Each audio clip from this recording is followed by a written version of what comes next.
Hey everyone, Sally Sakura here. Hope you're all okay and well. And today we are back with some more Near Replicant.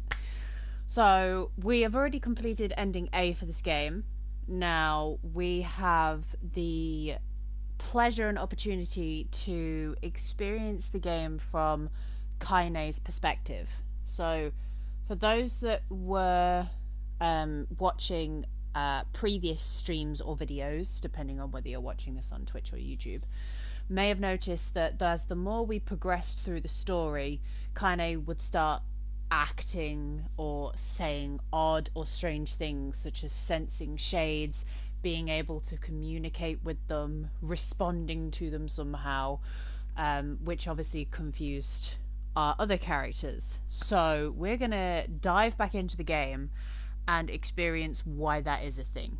For those that have already played either the replicant version from 2010 or the Gestalt version from 2010, will obviously know the reasoning behind that, but I will keep that to myself for now in case there's anybody that has not seen either of those games. We're gonna load back into this and see what happens. I'm excited.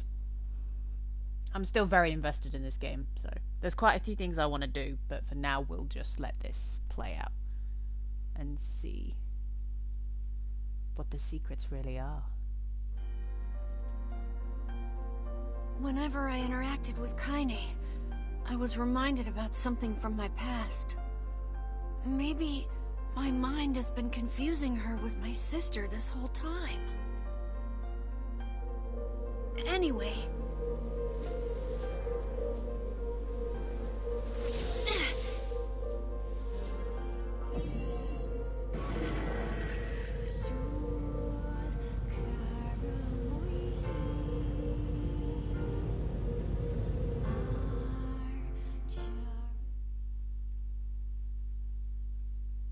Kaine's dreams, discrimination. The sound of the rain filled the village. The steep cliffs that surrounded the area magnified sound, causing even the slightest drizzle to rattle like a thunderstorm. Thin wisps of smoke streamed from huts as the villagers huddled in their homes and waited out the rain. A single child, however, had braved the downpour and was now wandering slowly towards the wooden hawk-shaped weather vane at the centre of town.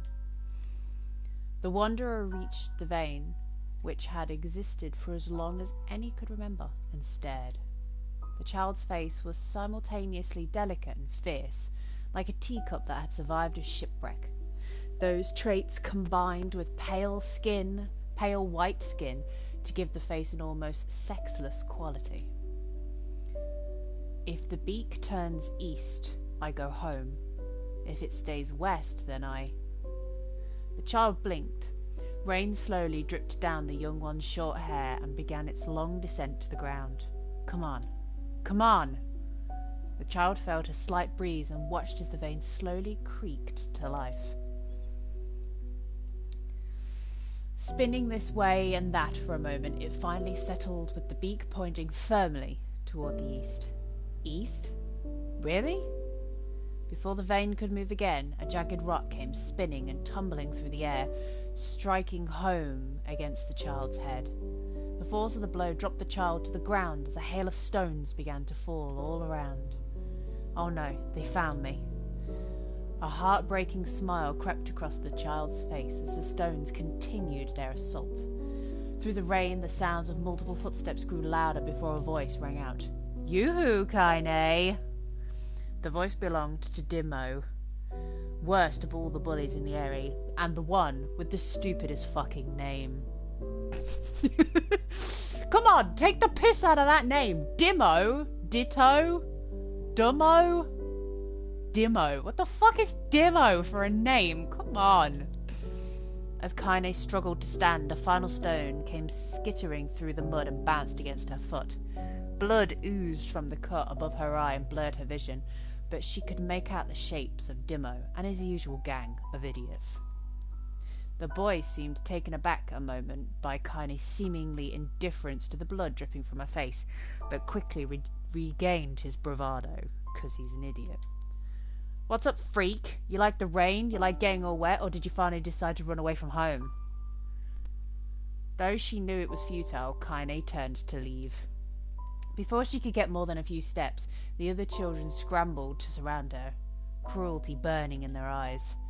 Kaine knew those were not the only eyes on hers. The tormentor's parents watched from the safety of their homes. She was attuned to this sensation. It was one she had experienced many times before.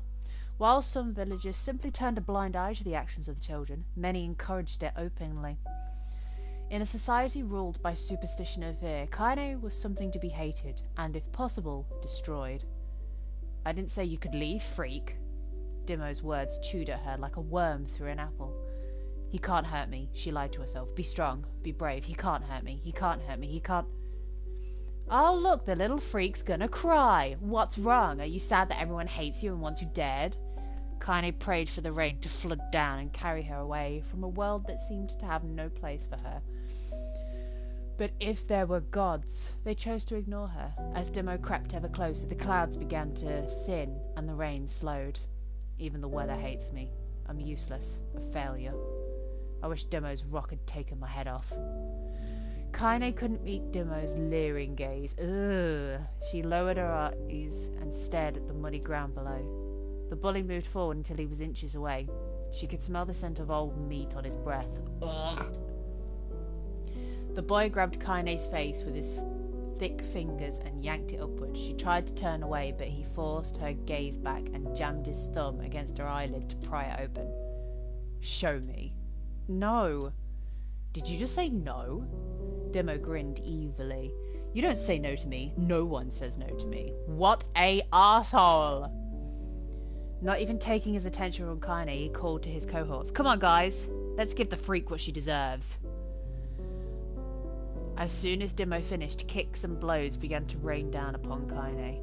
Dimmo paused, still grinning, as Kaine curled into a ball and tried to make the pain stop. "I don't get you, freak. What's you acting like a girl for? Everyone knows what you really are." Discrimination! So, for those that... I can't even remember what stream I mentioned this on, but I did mention this on a previous stream.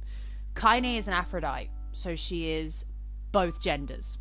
Or rather, she is the top half of a female gender and the bottom half of a male gender.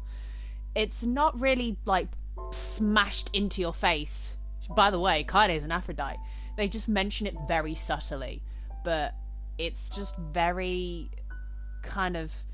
Even now, thinking back on it, like, 2010, not a lot of stuff was like out like this, where they kind of like, they mentioned it in a way that wasn't kind of trying to stay, "Oh, by the way, we're like, you know, we're obviously for like people of different genders and stuff."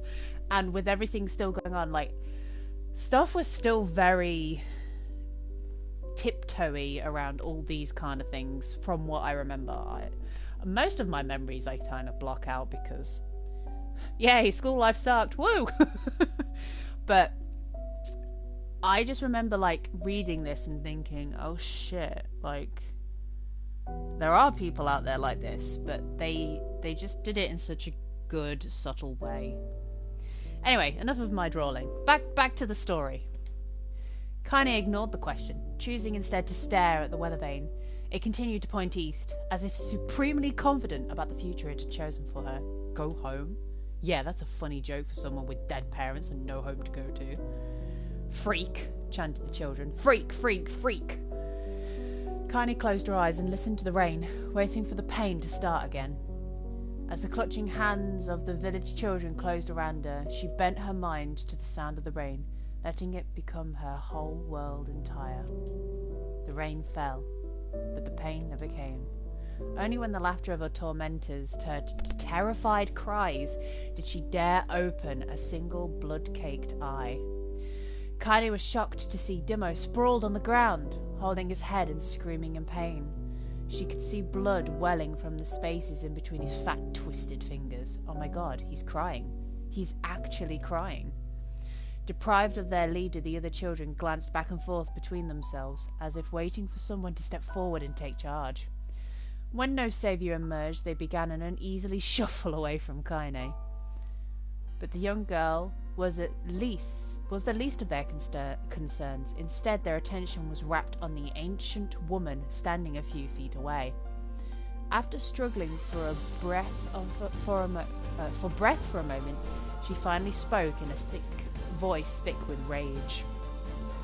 Hurts like a bitch, doesn't it? I don't even know what voice I'm going for. I'm just going to say it normally. Now I suggest you scatter before I throw another one. And if any of you little bastards ever touch my Kaine again, I'll do far worse than throw a rock. You can count on it. That's almost a bit of an oldie voice anyway, but never mind. The old woman crouched down and gently touched the hand Dimmo was using to cover the wound. Before he could think to protest, she ground her palm into the wound and twisted it back and forth. Ow! He screamed, leaping to his feet. Stop it! What are you doing? Quit whining. Ain't no one ever died from a scratch. You hit me with a rock, you stupid bitch. A big one. That thing could have killed me. The old woman shrugged. Death is the best cure for stupid. I love this grandma. Dimmo's face twisted with rage at her words. Locking his eyes on Kaine, he took a step backward and spat on the ground. Get out. Leave this village. No one wants you here. Either of you. Seeing the old woman grab another stone, Dimmo and his companions turned tail and ran. As they fled, the old woman grabbed her side and barked out a single laugh. Ha! Look at the fat boy go. Guess he's healthy enough to run from a fight. The woman's smile faded as she turned her attention to Kaine. Kneeling down, she removed her shawl and placed it around the young girl's shoulders, then produced a cloth from the folds of her dress and began blotting at the blood on her forehead. "Oh, Kaine," she said, "why didn't you fight back? You're stronger than that lot." The words of her grandmother stung Kaine, and she turned away. "Don't be nice to me," she said. "I don't deserve it. Nothing matters anymore." Her tears, held in check for so long, finally began to fall on the muddy ground below. "Everyone hates me. They think I'm bad. They think because bad thing. Read the sentence, Zyla. They think I cause bad things to happen. They think I'm a freak. I wish I was dead." As Kaine's tears turned to sobs, she felt her grandmother's hands on her shoulder. Despite her advanced age and diminutive size, she was a woman of surprising strength, and Kaine found herself unable to turn away. "Don't talk like that, girl. It's a river wide and deep that flows between the realms of this world and the next, and it grants no mercy to any that attempt the crossing. You got a duty to fight until your last breath, understand?" The old woman tightened her grip and tried to still the tremor in her voice. "You know the pain of losing someone close to you, Kaine. You know because you survived it." As the words hit home, Kaine was struck by the force of her love for the old woman. As a young child, she didn't even know of her grandmother, but when her parents died, the woman quickly accepted her as her own. Grandma, as Kaine called her, was cunning, vulgar, and quick to violence, and their first few years together had not been easy. But with each year that passed, Kaine and her grandmother had grown closer. However, it was only now, sitting in the mud with tears and blood caking her face, that Kaine truly understood the depths of her affection. Here was a woman who had seen hard times, who had seen death, who had fought through all these things, and somehow merged on the other side. If anyone could understand Kaine's pain and loneliness, it was her. "Do I make you sick, Grandma?" "Course not. Don't be an ass." Kaine drew her grandmother's moth-eaten trawl around her body and shuddered. "But my body, it's not normal. If I was normal, then Mum and Dad wouldn't—" "Hush," interrupted Grandma. "I will not hear another word of this nonsense. You are my granddaughter and I love you, and if folks have a problem with that, they can just go to hell." Best grandma in the world. With that, the old woman reached out and placed a wreath of dried flowers in Kaine's hair. The skill it took to bend the flowers without breaking the stems or losing a single petal was remarkable, and the beauty of it made Kaine want to cry all over again. Oh my gosh, these are lunateas. Grandma, you made this for me? Lunateas were legendary flowers. Most people could live their entire lives without ever seeing one, and yet her grandma had somehow collected a dozen or more. Kaine reached up and touched the wreath, as if she couldn't believe it was real. Where did you find these? Just stumbled on them while I was out doing some shopping. The old woman turned away as she spoke, leading Kaine to suspect that the search had been more difficult than she was letting on. The pains she took to construct the ornament, let alone track down the flowers used in its construction, made Kaine's heart hurt. She reached up and gently adjusted the wreath, admiring the way it felt between her fingers. Didn't quite turn out right, said her grandmother as she squinted at it. These old hands have trouble with delicate work, but it sure looks good on a pretty girl like you. Kaine blushed and turned away. You think I'm pretty? Of course you are. What a fool thing to say. Thank you, Grandma. Her grandmother smiled. We're going to be fine, you and me, she said. Long as we have each other, we'll be just fine. Kaine took her grandmother's hand, and the two of them struggled to their feet. As they began the long walk home, Kaine gripped the hand with all her might, as if trying to stop smoke from drifting away on the wind. The rain had stopped. Kaine stood beneath the weather vane. Read the sentence. Watching it spin in lazy circles, no longer caring about the direction it faced when it stopped. I don't need to escape. I have a home now. Grandma loves me, and that's enough, even if it's us against the world. Kaine let her gaze drift up past the vane into the cloudy sky. The last faint hints of a rainbow were slowly fading. As she turned and headed for home, the light scattered into a million particles and vanished, seemingly taken away on the breeze. Kaine's dreams. Daily life. Lots of reading, guys. Lots of reading. Lots of reading. I'll just have another drink. In the distance, Kaine heard the steady sounds of an axe striking wood. The noise had a purposeful quality to it, as if she was hearing a master woodsman go about his work. The firewood being produced, however, was as far from a work of art as it could be. Pieces of every shape and size were being flung into a barren yard with wild abandon. Anyone trying to stack such wood would probably die of frustration before the job was through. Stupid piece of shit axe. Kaine's grandmother flailed away with the axe, filling the air with both splinters of wood and words that could make the most hardened sailor blush. Grandma! Kaine called.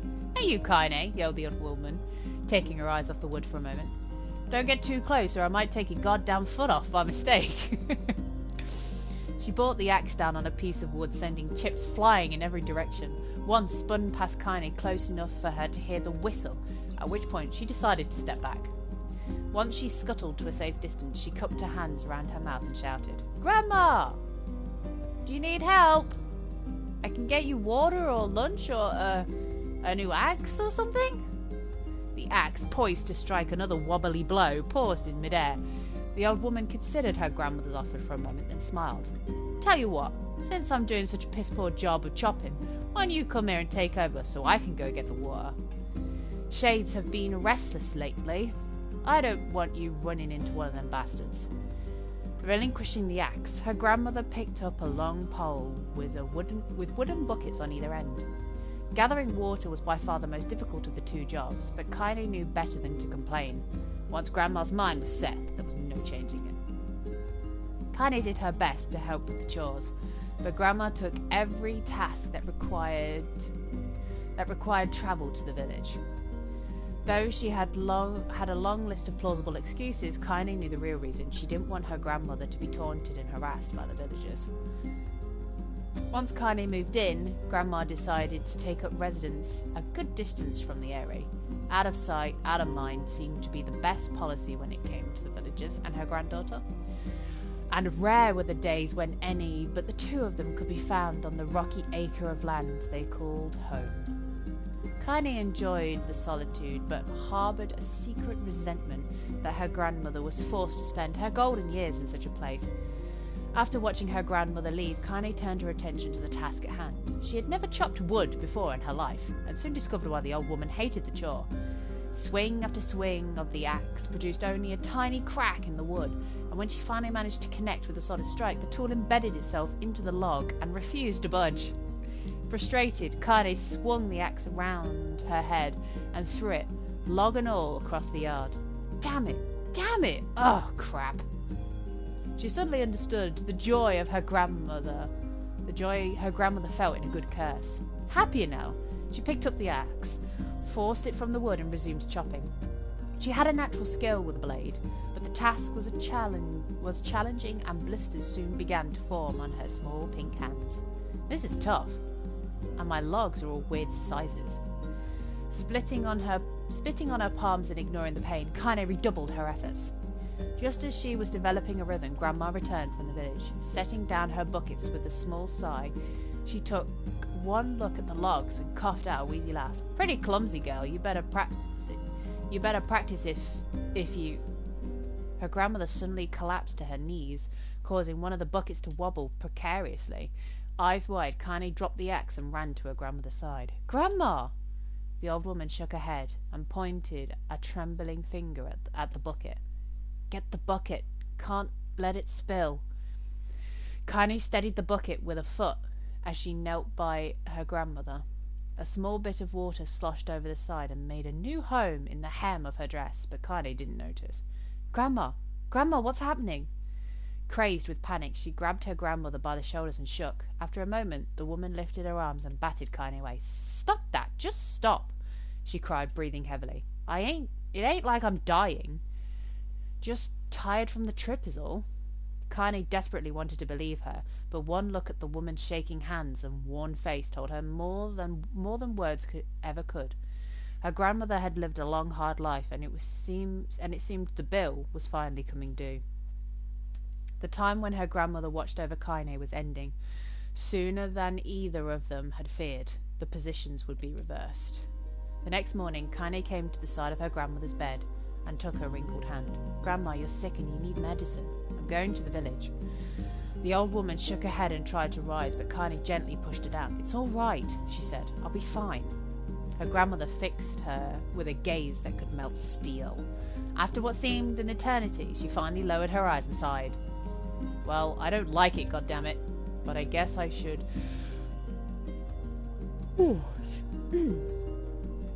Excuse me. Brian! Hey, my dude, how are you? Long time no see. How's it been? But I guess I should quit being so stubborn and let you grow up. The old woman watched as Kaine strapped on her boots and made her way down the road to the village. Hours later, as an unseen sun made its way across the dark and rainy sky, she was still watching. Kaine moved at a brisk pace, checking her pockets every few minutes to make sure the money her grandmother gave her was still there. Every noise caused her to spin on her heels, making sure she wasn't being stalked by a shade, or worse, Demo and his gang, or Dimmo. Dimmo the Dummo. But she encountered neither tormentors nor shades, and Kaine finally found herself at the entrance to the village. The few adults she could see glanced sideways at her, then muttered to each other behind raised hands, before slinking away into the shadows. Her heart racing, Kaine took a series of rapid, shallow breaths and tried to calm herself. You haven't finished the game yet, so you've been fairly lurking in my streams. No worries. I'm going to be taking this mostly... this part mostly slow anyway, because I have to get lots of weapons, so there won't be a lot of story kind of spoiled at any point. You're going to be lurking while you do the housework. Thank you for the lurk, Brian. I appreciate you, my dear. I have to prove myself. I have to help Grandma. I have to be strong. She chanted those words to herself over and over as she slowly made her way. Finally, her eyes settled on a rotund older woman who was angrily waving her arms in the air and telling anyone who would listen exactly what she thought of Kaine's presence. Hey lady, said Kaine with a bravado she did not feel. Where's the apothecary? The woman's flabby cheeks shook in bewilderment. How dare this thing speak to me, they seemed to say, but Kaine saw that her eyes held a different emotion. Fear. Yeah, we're both scared, lady. Trust me on this one. Which way? Kaine repeated. The woman pointed at a small building to her right before hitching up her dress and stumbling off in the other direction. Kaine cringed, expecting a stone to come flying from the assembled crowd, but none came. Her mind was filled with a strange sense of pride as she made her way to the apothecary. But the new emotion had little time to take root, for as soon as she opened the door, she noticed a familiar customer at the counter. It was Dimmo. He'd clearly been sent here on some kind of family errand because his gang of followers was nowhere to be found. Oh my he sputtered. What are you doing here, freak? The insult was delivered without force, and Kaine happily ignored it, stretching on tiptoes to see over the counter and asked the shopkeeper for medication. Ha! Barked Dimmo. That old bitch finally keeled over? Go to hell, Dimmo. The boy's eyes grew wide. They seemed ready to fall out of his head. But before he could let fly a comeback or worse, a punch, the apothecary told them to knock it off before he kicked them out of the store. Dimmo slunk out of the shop, cursing Kaine under his breath. Once he was gone, she allowed herself to breathe out once more, taking a brief tour of the shop while the owner prepared her medication. Countless tiny bottles filled the cramped store, each with a label written in some indecipherable language. An ocean of aromas assaulted her nose, creating a scent that was exotic, but not altogether unpleasant. Seeing such a variety of supplies gave Kaine a sense of peace. Surely in a world so vast there would be a place that she could call home. On the far wall behind the counter rested a portrait of a stunning young girl. The picture had once contained bright, vibrant colours, but time had worked its cruel magic and they were beginning to fade. The beauty of the work, however, remained undiminished. You like the picture? Kaine turned to find the apothecary with a small vial of medicine in hand. His eyes were gentle but sad, and they seemed to stare through her and into nothing as he spoke. That's my daughter. I sketched it when she was just a little girl.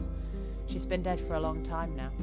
Kaine didn't know how to respond. She just stared at the portrait and tried to come up with the right words.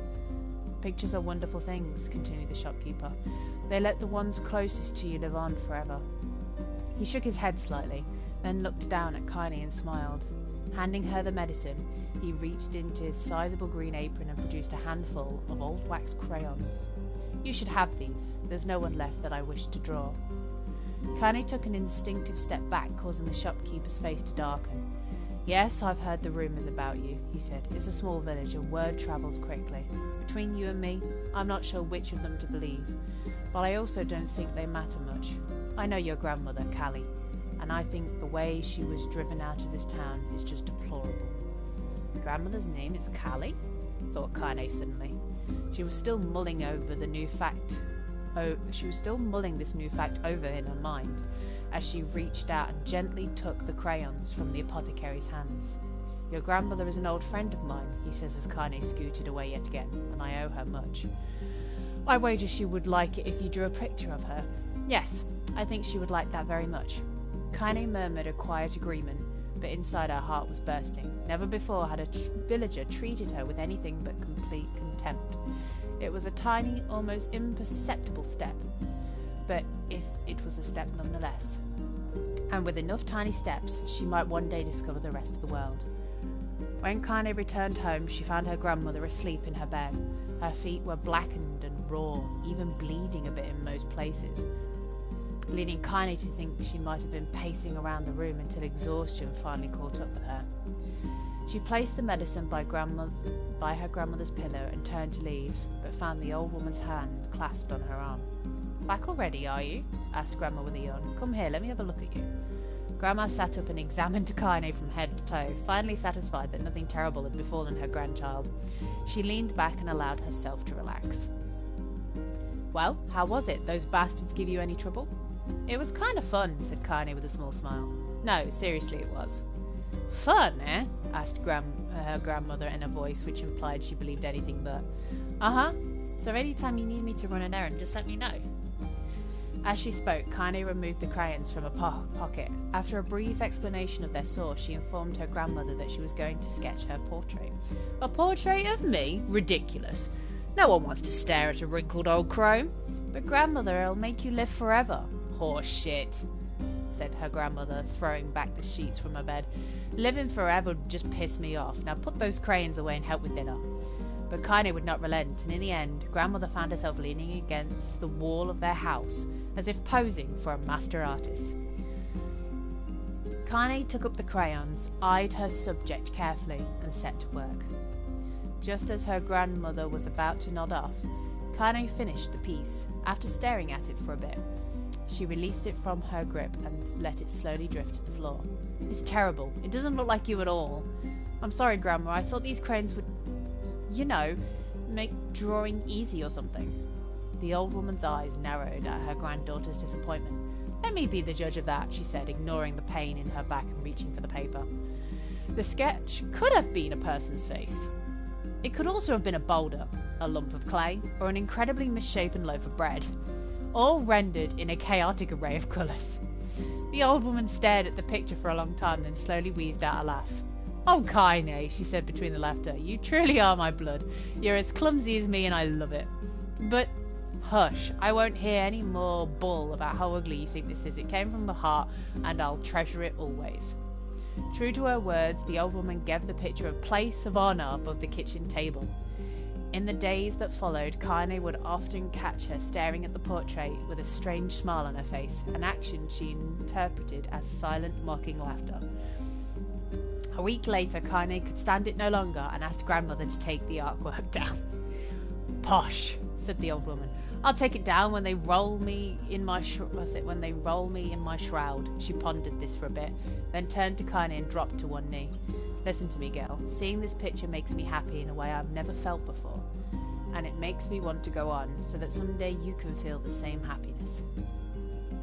It was a moment that burned itself into Kaine's memory, a perfect blend of pride and love and joy that came together to form a long life remembrance. She swore to never forget this moment, to never forget the old woman who made her place in this world possible. Time moves on. People and memories move in and out of life like ghosts passing through a wall. But this moment will be different, Kaine swore, because I will remember it forever. Forever. Separation. I'm going to have another drink because there's so much reading. So much reading. That's better. Kaine listened to the sound of crackling firewood and stared at the black object on her plate. She'd been pushing it around the wooden disc for a good 10 minutes, ignoring the bemused stare of her grandmother. Finally, she summoned the courage and gave the object a brief sniff. A sharp, bitter scent flew up her nostrils and made its home there, causing her face to twist with disgust. "Grandma, I can't believe you want me to eat a bug." The old woman threw some more wood under the cooking pot and snorted. "It's no bug, you fool, girl. It's a berry. Why the hell would I be feeding you bugs?" "Yeah, well, it sure looks like a bug," said Kaine, "and you think it's burnt, and I think it's burnt or something, because it smells terrible." With that, Kaine held her nose and threw the berry into her mouth, chewing as little as possible. "Oh, yeah, that's terrible, all right." "Why, you little brat," laughed the old woman. "Look at the sass on you. You've been spending too much time with me, and that's a fact." 5 years had passed since the moment when Kaine's grandmother saved her from the bullies. As is often the way with two stubborn people, their relationship had grown in fits and starts, but moved forward all the same. Meals that used to be sombre affairs were now filled with laughter and hurled abuse in equal measure. Kaine could not remember a time when she had been happier. As the years went by, Kaine started to shoulder more and more of the daily responsibilities. Her grandmother's legs grew weaker by the day, and she could no longer do many of the chores she used to take for granted. And so this morning found Kaine lacing up her work boots for a breakfast of burned berry rolling through her belly.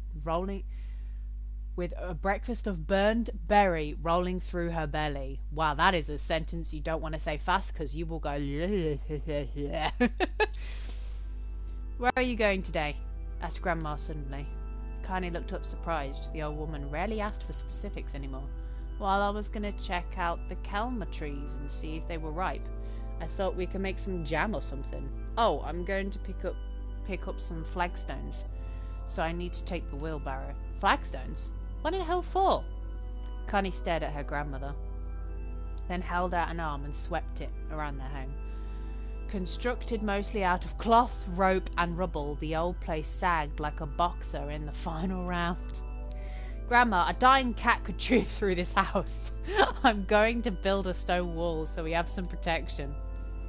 The old woman laughed, exposing her toothless grin to the world. Goddamn girl, if a bunch of thieves want to ransack this old place, let 'em come. We got nothing worth stealing anyway. I'm not worried about the thieves, I'm worried about shades. People saw one west of the village yesterday. The old woman tilted her head and stared at her grandmother. Well, shoot. I don't know why you have to do it today. We can worry about it some other. Grandma, no. If I don't go to the calma trees, we won't eat tonight. You know that. A confused expression passed across the old woman's face. For a moment she was a small child lost at a carnival. Yes, she said after a bit. Yes, of course, you're right. I'm sorry, Kaine. Lately it seems my mind is... She didn't finish the thought. Instead walking over to the nightstand and gently taking the wreath of lunar tears from the drawer. The flower's petals had aged to a brilliant whiteness, and Kaine thought it was more beautiful now than the day she first received it. You're going to be a true woman soon, Grandma said as she placed the flowers in the girl's hair. So that means less chatter about shades and building defensive walls, and more talk about how beautiful you've become. Annoyed, Kaine reached up to remove the garland, but the look on her grandmother's face stopped her hand. You're a beautiful thing, said the old woman, and there ain't another like you in the world. In all the world. I'm very proud of you. Okay, Grandma, that's enough goddamn compliments for one day. Such a mouth on you. Where did that come from? Gee, I wonder. I'll teach you to sass me, girl, yelled Grandma. Suddenly she lurched forward and grabbed Kaine by the ears, pulling her around the room with a crazed grin on her face. Grandma, yelled Kaine in a quaking voice. Grandma, stop it, what the hell? The old woman stared at her and blinked, then slowly held out her wrinkled hands out as if it was the first time she'd ever seen them. Oh, I don't know what happened there. I'm sorry, girl. Sometimes my mind just... Kaine thought the look on her grandmother's face was the most heartbreaking thing she'd ever seen. Listen, she began. Maybe I should stay home after all. No, I won't have you stay here to keep an eye on an old codger like me. You go get your fruit and your wall and whatnot. I'll be fine. And when you come back, I'll have a nice grasshopper dinner waiting for you. Kaine rolled her eyes, then kissed her grandmother on the forehead and made ready to depart, trying desperately to ignore the worry that was gnawing at the walls of her heart. Kaine could feel the old woman's eyes watching her as she moved down the path. Don't turn around, she told herself, but in the end the temptation was too great. She spun on her heels for one final look and saw a small, bent woman standing in front of a ramshackle hut with a sad expression on her face. God, she looked so old now. It's like the wind could reach down and just carry her away. Kaine worried about her grandmother all day, causing her work to suffer. What little fruit she could collect was tossed carelessly into the wheelbarrow, and she only found a couple of stones before losing interest in the project. Finally, as dusk approached, she decided to call it a day. Cursing herself for her lack of focus, Kaine pushed the nearly empty wheelbarrow back down the path. As she crested the final hill, she suddenly froze in place. The wheelbarrow fell from her fingers and collapsed on its side, sending a few pieces of wrinkled brown fruit rolling down the hill. Her gaze was transfixed by a thick black cloud that hovered just ahead, tracing its path with her finger. Kaine suddenly felt her stomach knot in on itself. No. Oh gods, no. Her grandmother's house was ablaze, the flames licking up as if trying to touch the sky itself. Grandma? Grandma! Kaine ran then, faster than she had ever moved in her life. Once she tripped on a stone and went sprawling into the rocky ground, but she leapt to her feet and continued running, unmindful of the blood that spilled from her wounded hands and knees. As she got closer and closer, Kaine's mind began to race in time with her footfalls. It's too dark. It's too dark, not just fire. Can't be fire, there's too much smoke. Gotta save her, gotta save her. She burst into the front yard and came to a sudden halt, her worst suspicions confirmed. The smoke from the fire was mingling with the thick, inky blackness of an enormous shade. A massive creature supported itself on 3 twisted feet, achieved balance through a means of a large, enamoured tail. The scales, horns, and claws sprouted from its body in a random, chaotic pattern, giving it the appearance of a lizard designed by some insane god. Seeing Kaine, it let out a roar that flicked its tail, sending small whirlwinds spinning around the yard. For a moment the creature retreated into a shimmery, inky blackness, as if her mind was unable to comprehend that such a thing could actually exist. But then the smell hit her, a blend of rotted meat and excrement, and the horror became real once more. The creature bellowed again, and this time Kaine responded with a scream of her own. "All right, you bastard," she thought, as her scream echoed off the high walls around them. "It's you or me, let's go." The shade eyed Kaine with bemused interest, and then it began looking from her to the house and back again, as if urging her to look at the destruction it had so gleefully wrought.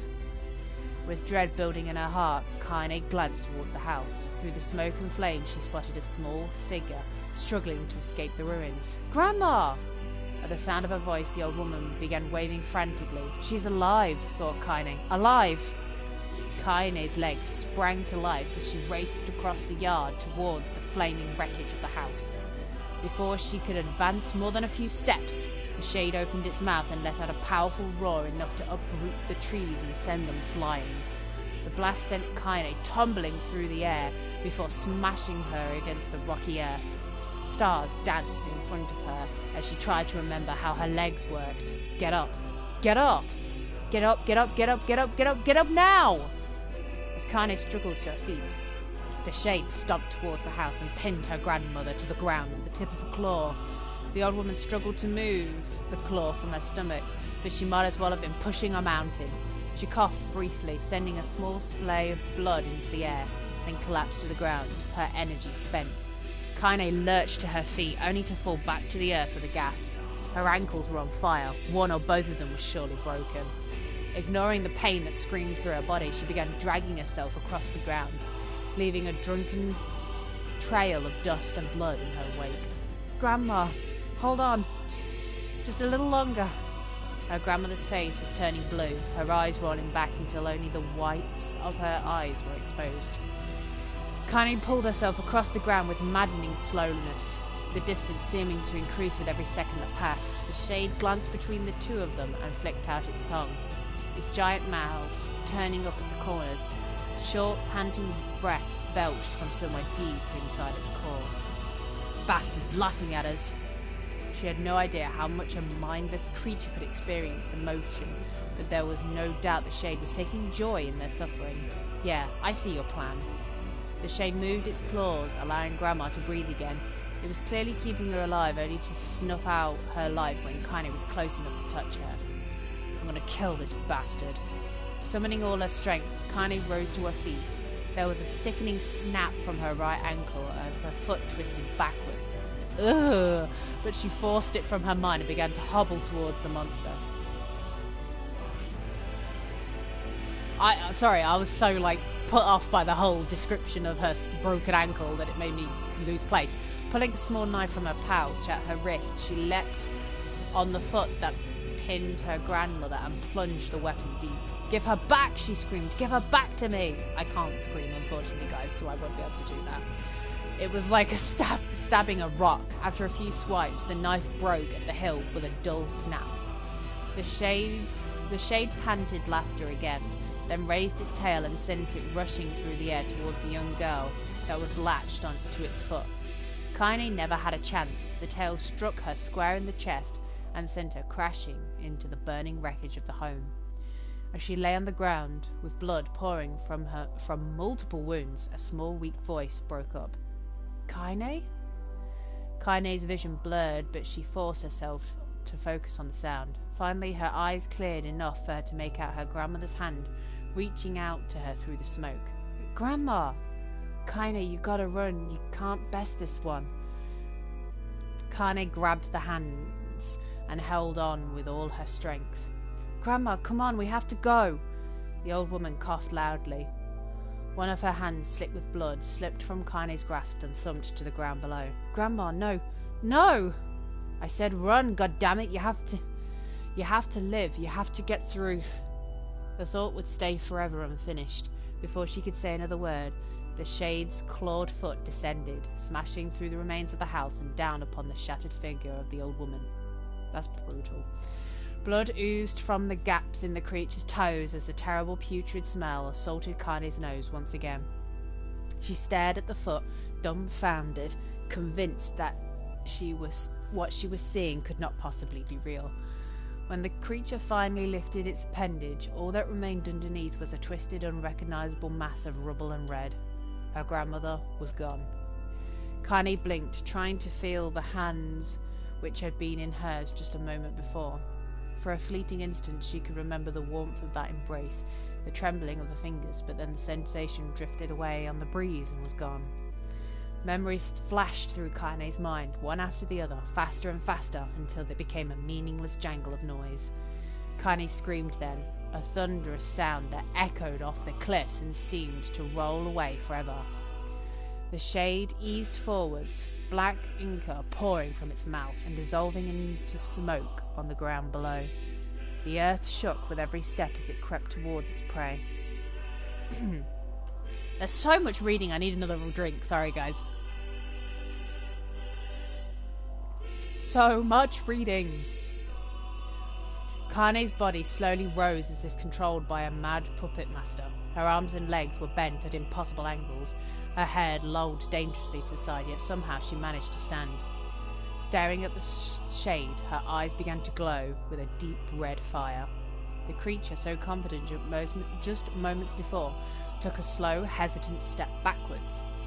Trying to discern if this broken human could possibly pose a threat, Kaine seized the moment. Laughing like a madwoman, she leapt into the air and plunged the shattered hilt of the knife deep into the leg of the shade. The shade shook Kaine off like a fly, sending her crashing to the earth once again. Her chest rose and fell slowly, as if a great weight were resting on it. Moist sounds of pain echoed through her mind. Something warm and thick oozed from her ears. Ugh. Is that blood? Think it is. Think I'm bleeding to death. No, I can't die. Grandma told me to live. Deep inside Kaine's mind, something finally broke. The sound, the pain, the smoke and flames, all of it faded away until all that remained was a single incantation repeated over and over again. Kill it. Kill it. Kill it. Kill it. Kill it. Kill it. Kill it. Kill it. Kill it, kill it, kill it, kill it, kill it. So much kill! Kill it now! As the spark that was Kaine slowly began to flicker and die, she felt her desire to kill and her desire to live blend into one.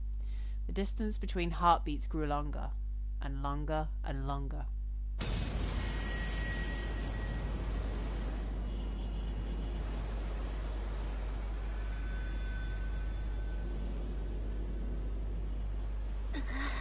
Welcome back, Kaine.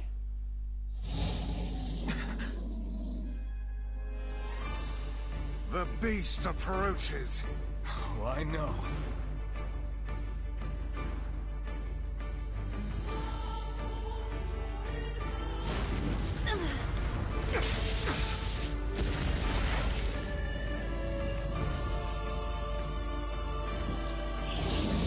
Here we go.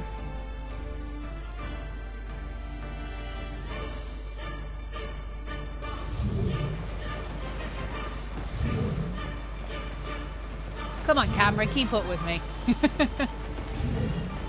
It feels so weird. What anger this creature must have. How did it even survive these past 5 years? I'm not gonna let this happen again. It dies today. At least I keep my level. Lighter.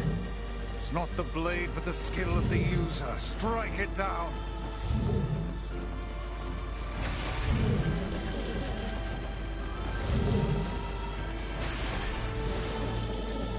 Here we go.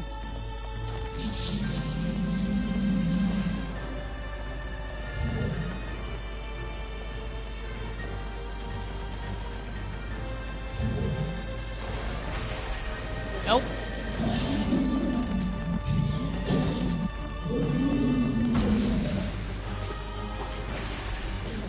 I'm a lot stronger than when I fought you last time, my dear.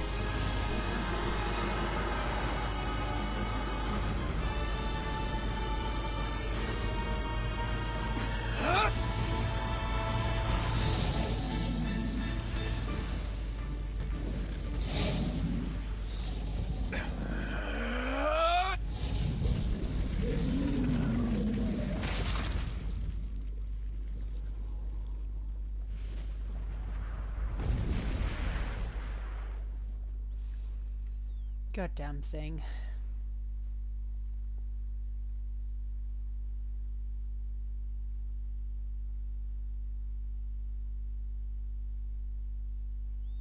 Kaine! Kaine, encounter. We're back again! Gently, weakly, softly. The shade, sure that its tormentor was dead, turned and stomped off toward the horizon, stopping along the way to bellow one final roar. Couldn't kill it. Shamed beyond imagining, Kaine tried to turn her head to the side, but only succeeded in coughing up a huge gout of blood. It was getting difficult to see, and only after a moment of fierce concentration did she realize that her left eye was gone. Laughing to herself, she turned her remaining eye to the ruins of her home and noticed a ragged stump of arm resting a few feet away. Yeah, that's mine, she thought with a mad giggle. This is gonna make clapping a real bitch. That's what you're thinking right now. Kinda, you're fucking mental, honey. Ha! Cried a sudden voice from the depths of her mind. Finally gonna die, are you? Well, you had it coming. Go to hell, Dimmo, she thought at the unseen assailant. Go to hell before I pluck your eyes out and feed 'em to a dog. The voice of her childhood terror evaporated into smoke, only to be replaced by another, more recent voice. Hold still, said the apothecary, materializing from the ruins like a ghost. I want you to draw. That way you can live forever. No, stop. Don't want to live forever. Want to die right here. I see, he said quietly. Well, if that's what you want. The spectral shopkeeper fluttered in and out of existence for a moment, then produced a piece of paper and sketched quickly. After a few seconds he turned the page to Kaine and smiled. Since you rejected my offer, I decided to draw someone else.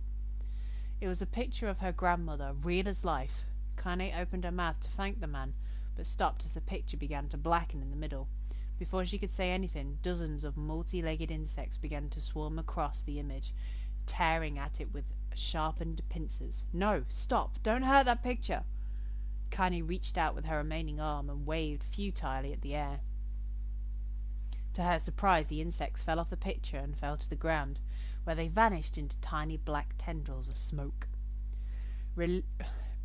Relieved, Kaine turned her good eye back to the picture, only to open her mouth in a silent scream. The sketch now showed her grandmother as she truly was, a smashed, unrecognizable lump of nothing. Ugh.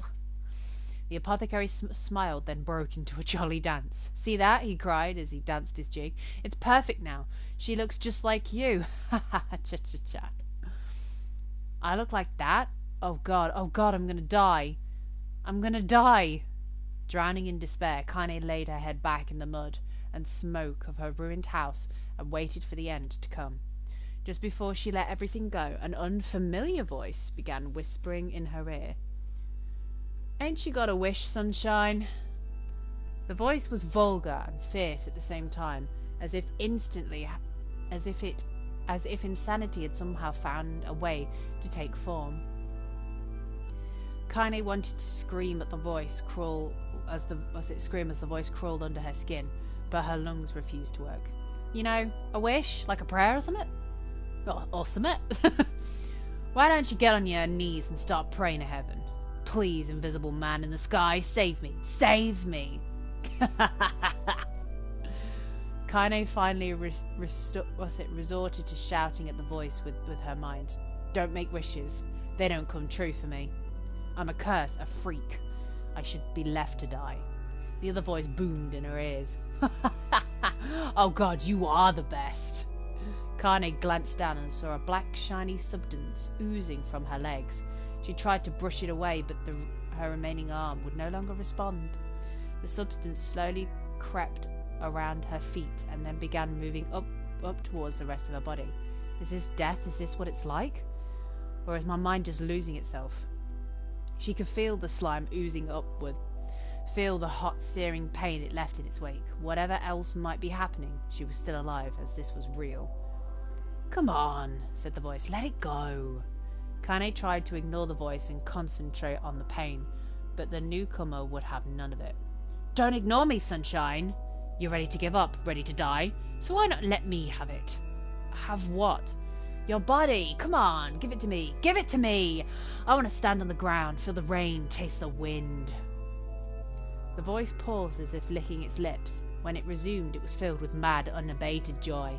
And I want to take your hands and use them to choke the goddamn life out of people. Or I want to tear out their throats and bathe in their blood just like before. Oh shit, she had a serial killer.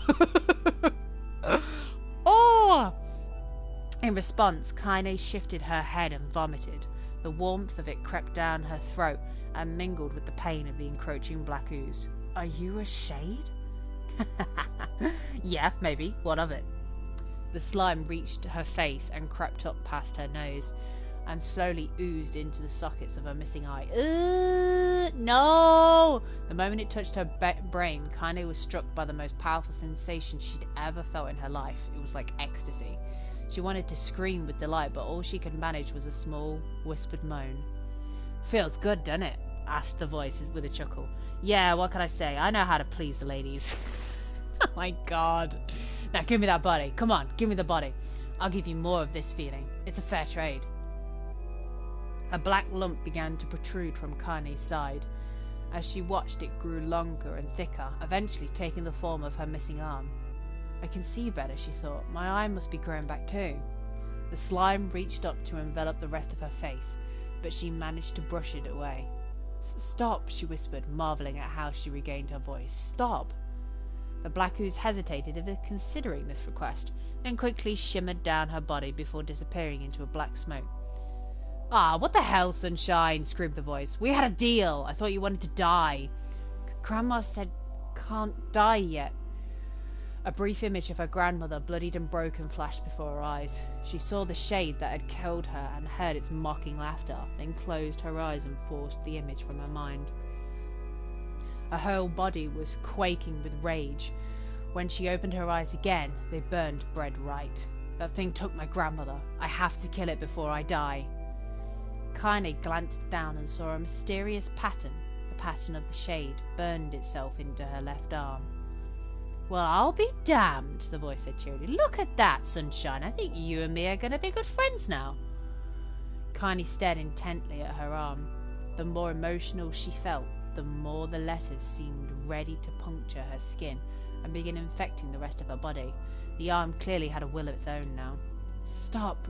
Gotta stop. Holding her left arm in her right, Kaine took a deep breath and tried to calm herself. Come on, don't fight it, pleaded the voice. Hate's my favourite dish and I'm hungry. Let it go. Feel the anger. Burn with the fire of vengeance. Thirst for blood and then go out of here and shut up and get the hell out of my body. Your body? Oh, that's rich, Sunshine. Real rich. Look, why don't you just up and die so I can have this body all to myself? What do you say? I bet those buddies of yours in the area would love to see you dead. Kaine grabbed a nearby shard of glass and tried to saw off the shade-infected portion of her side. Before she could, her darkened left arm grabbed her right wrist, crushing it. Kaine screamed and dropped the shard as the sound of bone crunching on bone filled the air. Ugh. Stupid idiot girl, you're possessed now, Sunshine, and there ain't no going back. The voice laughed again, a loud, long wail that seemed to go on without end. Possessed? Kaine whispered. Yeah, possessed. You and me? We got what you might call a timeshare arrangement. Remember how folks used to think you were a freak? Well, wait till they get a load of you now. Kaine looked up, tears in her eyes. The sky seemed smaller somehow, darker. Is this because of that shade? Is this how they see the world? So, listen, purred the voice. I know this whole possession thing might seem a bit sudden, but it ain't all bad. There's plenty in it for you too. I'm a very powerful creature, Sunshine, and now that power belongs to you. You got enemies, people you want to kill? I can make it happen.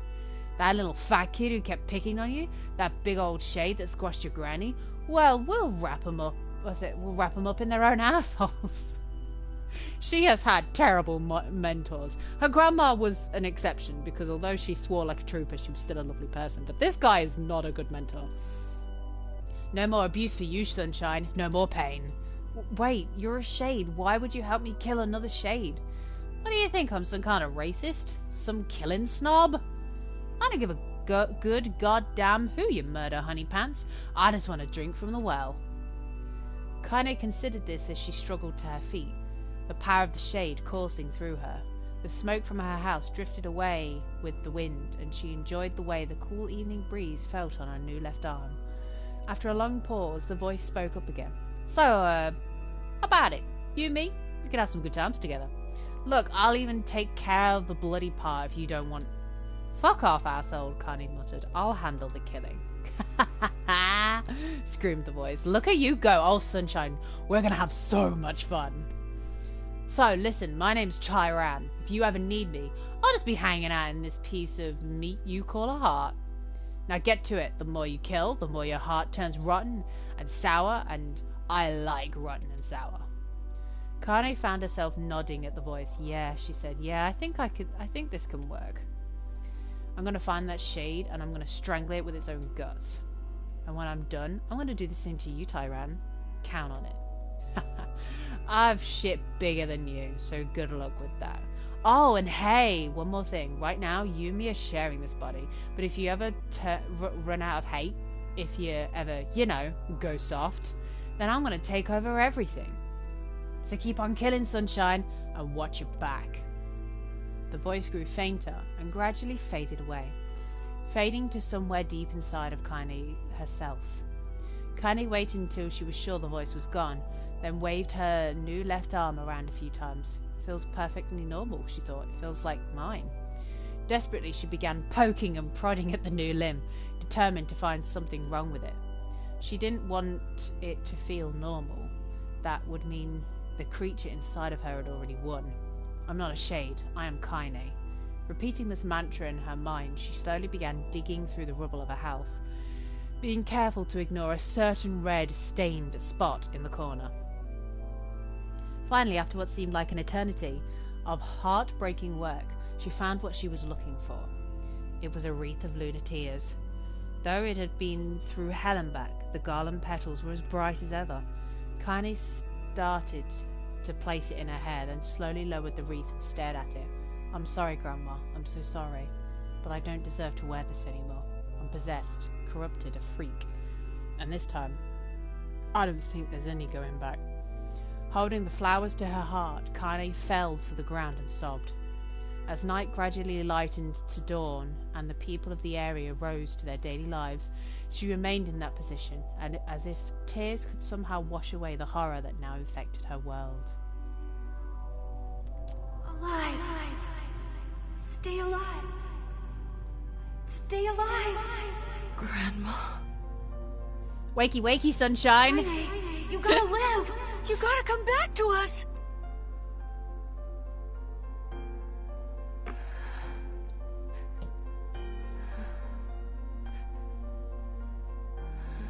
What an odd thing to wake up to.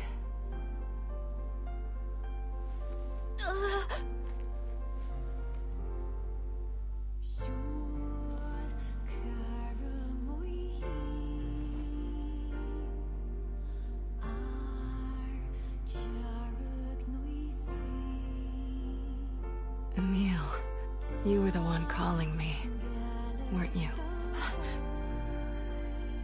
You still recognize me? Of course. I knew you right away. You also have the same voice. Thank you, Kaine. So, just point that out there. Welcome back, Kaine. Wow, you grew up.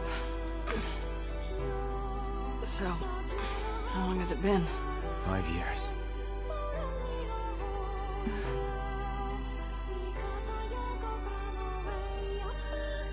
And we have the moment again. Okay, just leave me alone so I can enjoy my ships, okay? That's a long time. I quite enjoy a ride on a boat, alright? I kid, okay, I'm sorry. No, I enjoy shipping, but let's not get ahead of ourselves. Any luck with Yona? We are still no closer to finding her. We need a way to locate the Shadow Lord. By the way, this is for you. Is that a lunar tear? It's not as good as your grandmother's, but I tried. So precious. She's just like, oh, by the way, welcome back to the real world. Here's a flower because I love you so much. Well, I'm not going to say it. No, it's great. Thank you.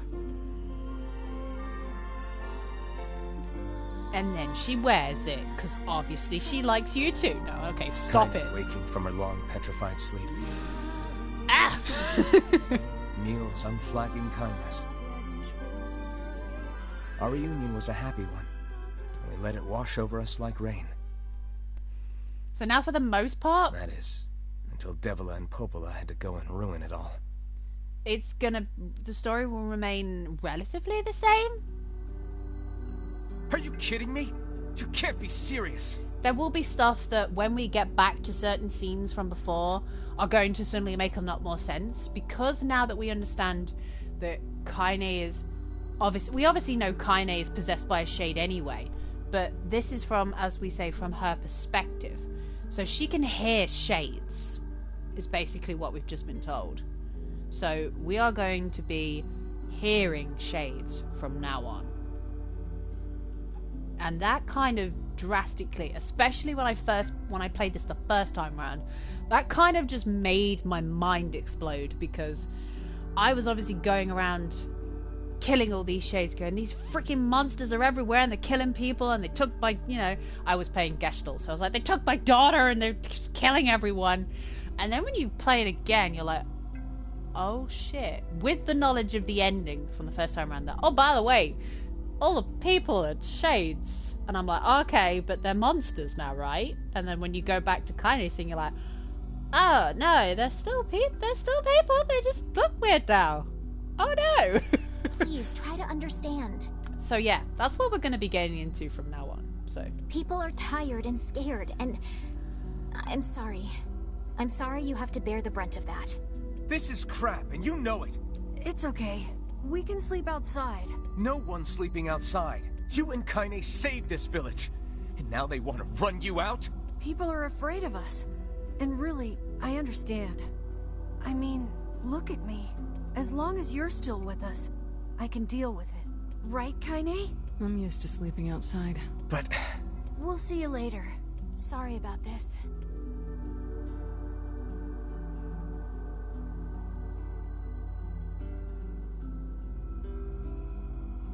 What is the matter? Kaine always sleeps outside. I never thought about that until just now. Never even occurred to me. Damn it. We should turn in. well, she has technically been a stone statue for 5 years. I didn't get much sleep that night. It probably wasn't even on your mind, dear. Don't worry about it. For the first time in my life, I hated Devila. For the first time in my life, I doubted Popola. But those feelings are pointless in the end. They said and did what they did for the sake of the village. To protect it from the horror of the Shades.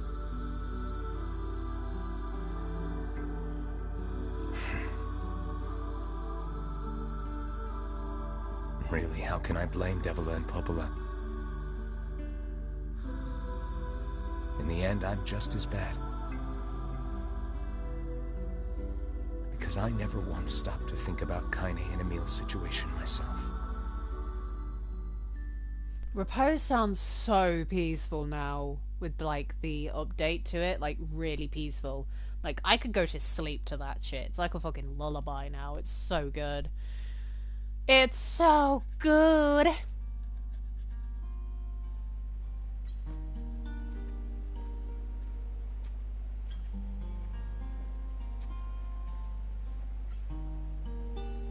I should apologize to Kaine and Emil, but what good would that even do?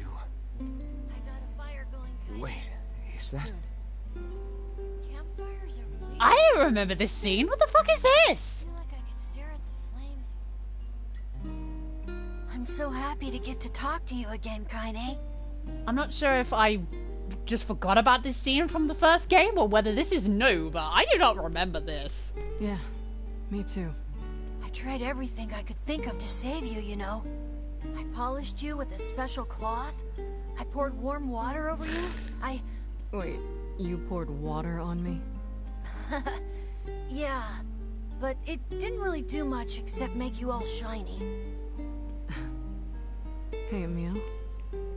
Thanks for saving me. I guess you noticed how I look different now. I'm sorry, Emil. I'm sorry for all of it. Well, I mean, this new form isn't all bad, you know? At least I can look at you when we talk, right?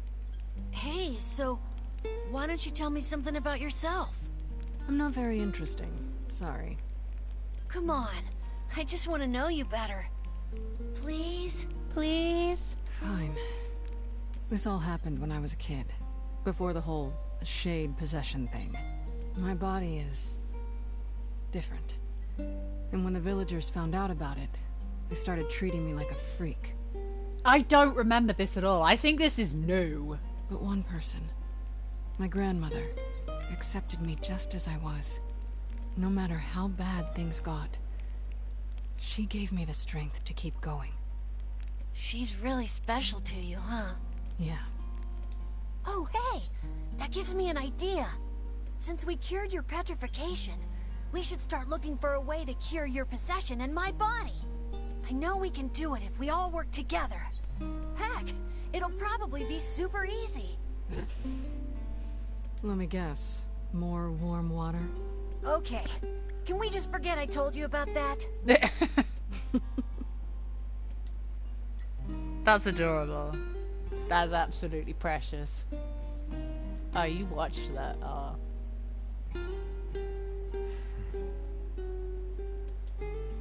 Where's Vice? Did you leave him at home? Did you sneak out while Vice was sleeping? No, watch out, world, because Yona's coming out to play. I had my drugs and I feel fabulous. Sleep well? Sure. And yet your red eyes tell a different tale. Don't be so hard on yourself, lad. I need to go see Devila and Popola. Very well. Okay, right. Golden moonflower seed. 900 gold. Right, there should be, according to the ending that we did earlier, last stream, there is supposed to be a book in the house where we can collect costumes? What might that be? Is this the book? It's Mom's diary. I have not heard you speak much about your mother. She got the Black Scrawl and died when I was little. My apologies for bringing it up. It's all right. I can barely remember her face anymore. This is the only thing I have left of her. Reading it helps remind me of when we were still a family. I see. But the final entries get a little strange. In what way? Well, here, take a look. And we're off. We're off to a magical land. I don't know where we're going. Say there. Can you not hear me? What?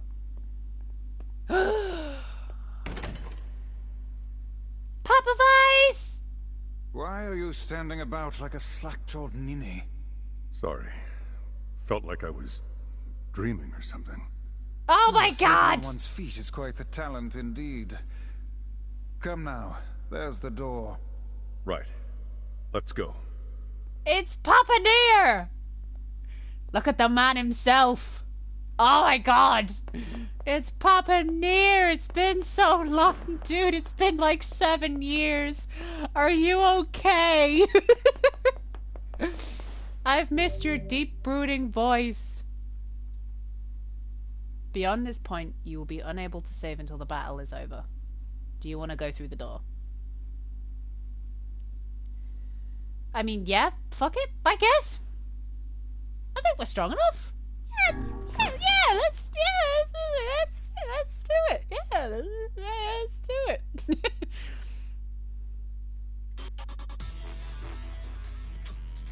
I'm sorry, what?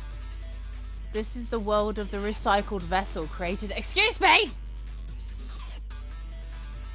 What's happening? What?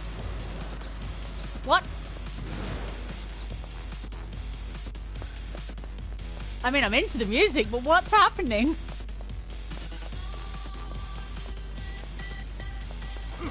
They made a remix dance track for this game?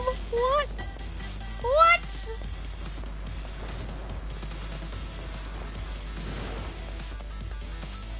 What is happening?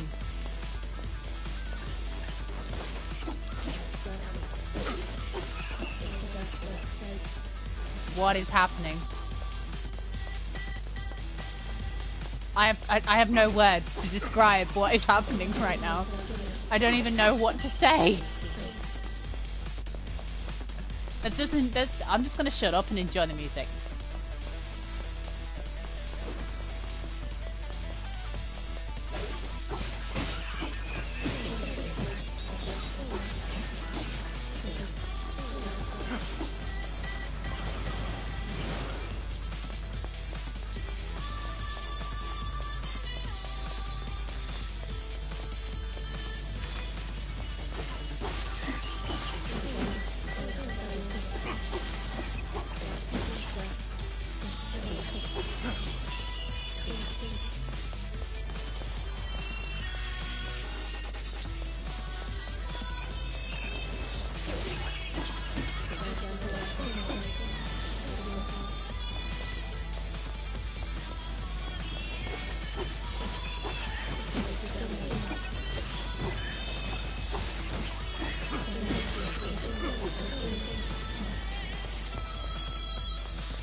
I have no words right now. What is happening?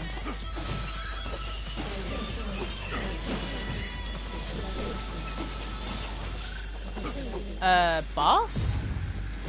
Oh, how the hell did it hit me from down there?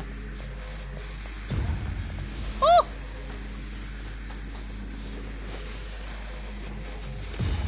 Oh!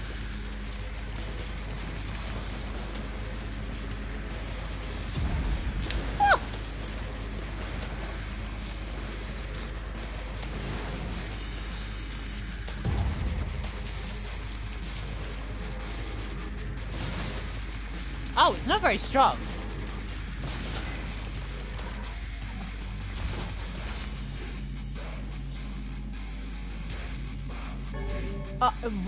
Medical herbs. Cheers?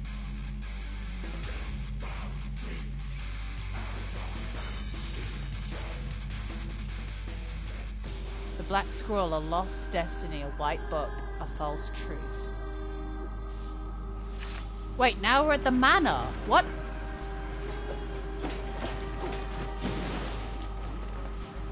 Oh, wow. This is like some kind of fever dream.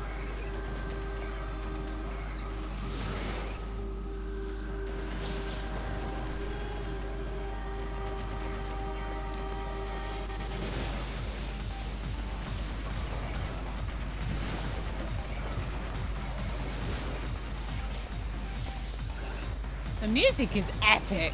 Like, I was not expecting this. And I love it. Oh! I think it's gonna get tougher the more I play. No? Hello, cheese. Why not? What do you mean, no? I'm confused. Ah! There's too many!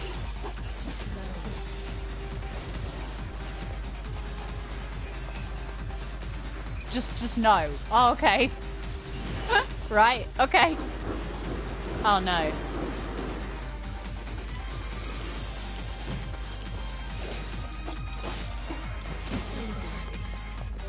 Can I have a manipulator, please? Oh, cool. I have lots of healing things. I was, like, worried that you were gonna give me none. Hey, here's another more. Here's another more. Here's some more. Hello. Soldiers of Salt, calling forth white death. They are legion, those who plunge the world into darkness. I just have no words right now.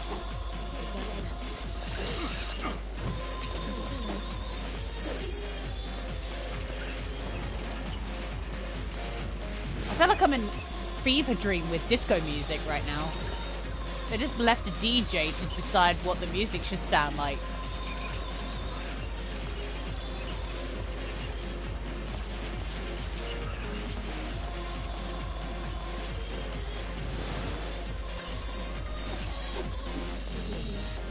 Loads of them now.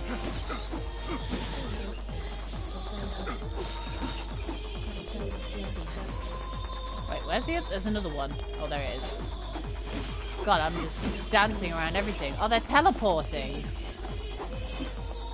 Cheeky little shits.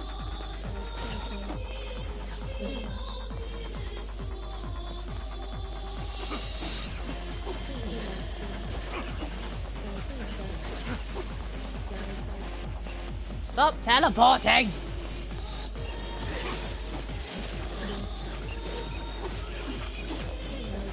Oh my god, they keep teleporting!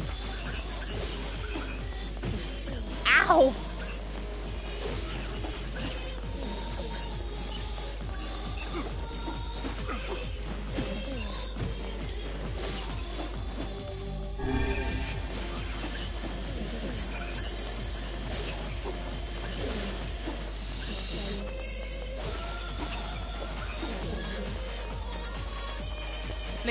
Please stop teleporting. For the love of all that is holy.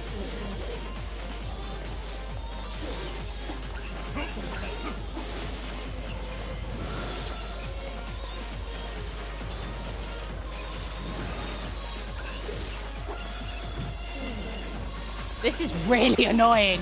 Like, I'm getting very triggered right now because, oh my god, stop!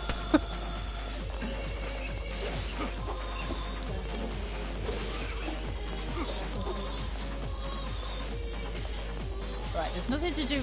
Oh, okay, I killed them. Obtained one-handed sword, Fool's Embrace. Right, okay. Thanks. The dragon's corpse brought death to the world, delivering unto it the power of magic. It did. You're right. Ooh, what was the Fool's what the fuck is that thing? Fool's Embrace? Hell yeah. The hell is this thing? It's like a hook thing. What is it?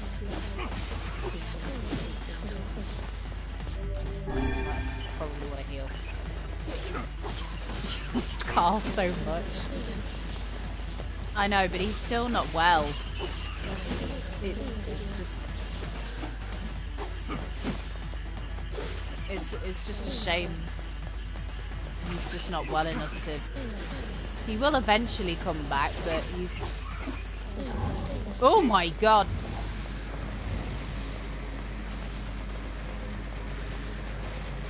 We've got to wait until he's better.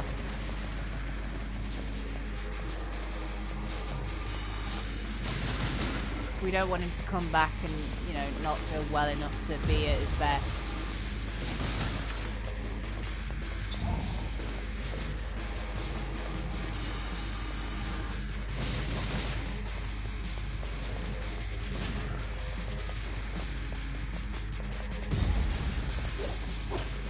Wow, that's pointless. I'm just gonna have to use magic then.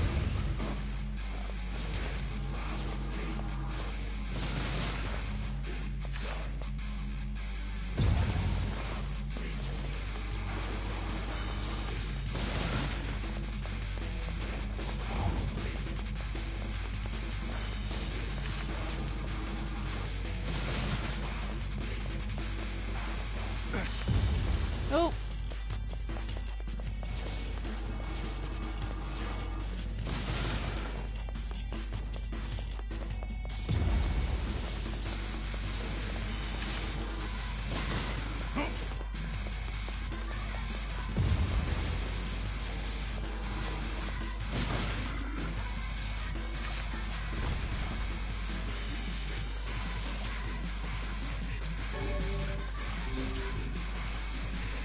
Thanks for all the herbs.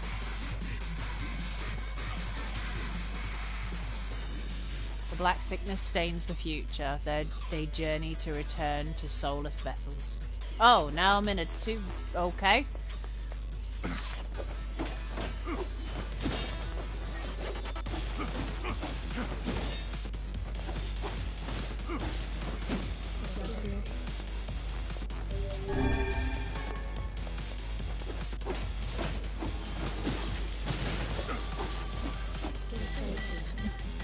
Okay, jump to this. Oh! Oh! Oh! I thought I couldn't make it there.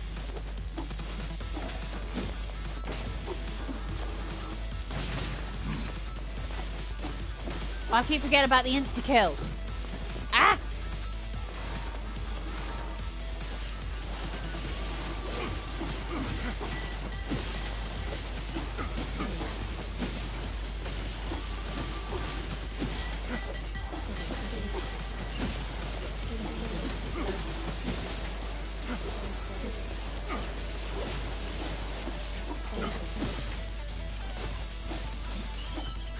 Oh!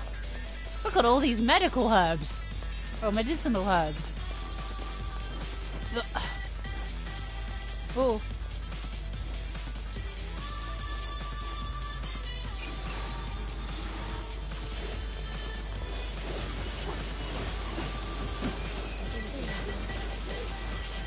Oh my god, there's so many magical orbs.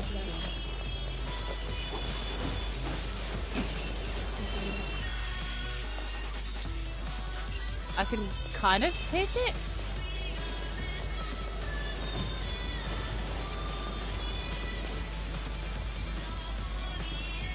I can't quite.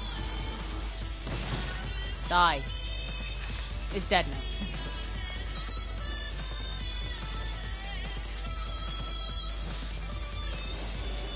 Oh, oh, oh, oh, oh, oh, no!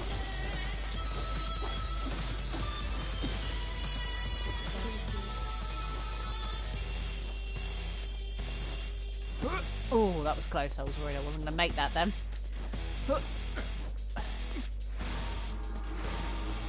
Boss time! Oh no, it's this bot. It's this boy.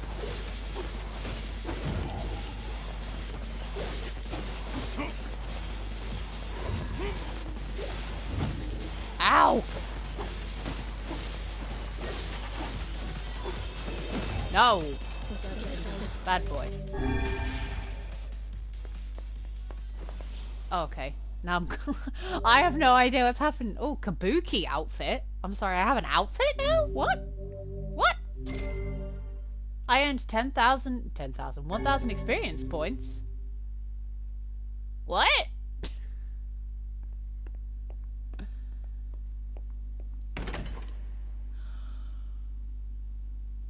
Oh, so I just go through like progressively more difficult labyrinths each time? Is that what it's trying to say?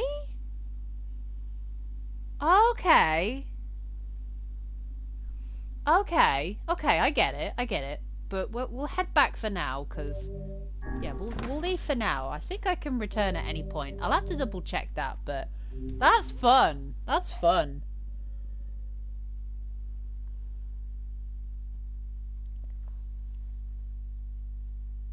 Matching red bags. He said they fight all the time, but they also get along great. My word. Something wrong? I feel as if I've just awoken from a most unpleasant dream. I know what you mean. That happens to me whenever I read it. Trippy time. Right.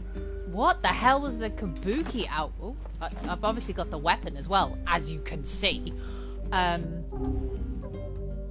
the hell do I sort out outfits? What? Key item? Is it a key item? What? Where?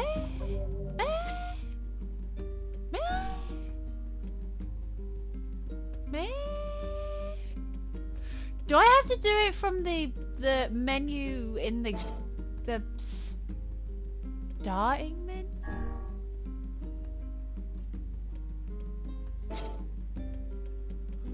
I don't know, man. I don't know. Maybe? Yeah. You can't do it from here, I don't think.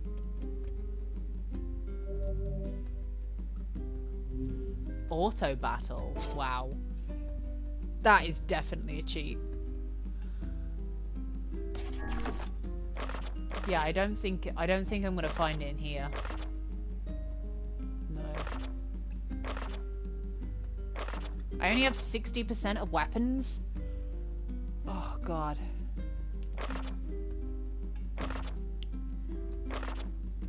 Yeah, I'm not gonna find it here. At least I have a new free weapon.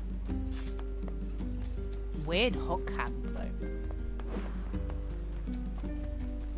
Hey. Oh, hi.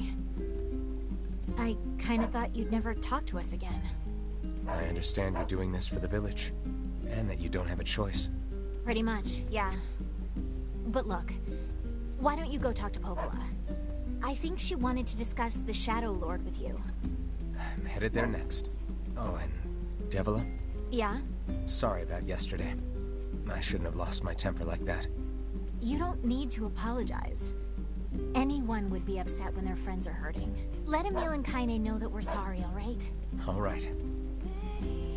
It's weird to, like, hear them try to be friendly now, after the whole, like, oh, by the way, we were actually created to assist the Shadow Lord, and we were hoping that this would take, you know, you'd be more of a pain in the ass for a bit longer, and it's like, no.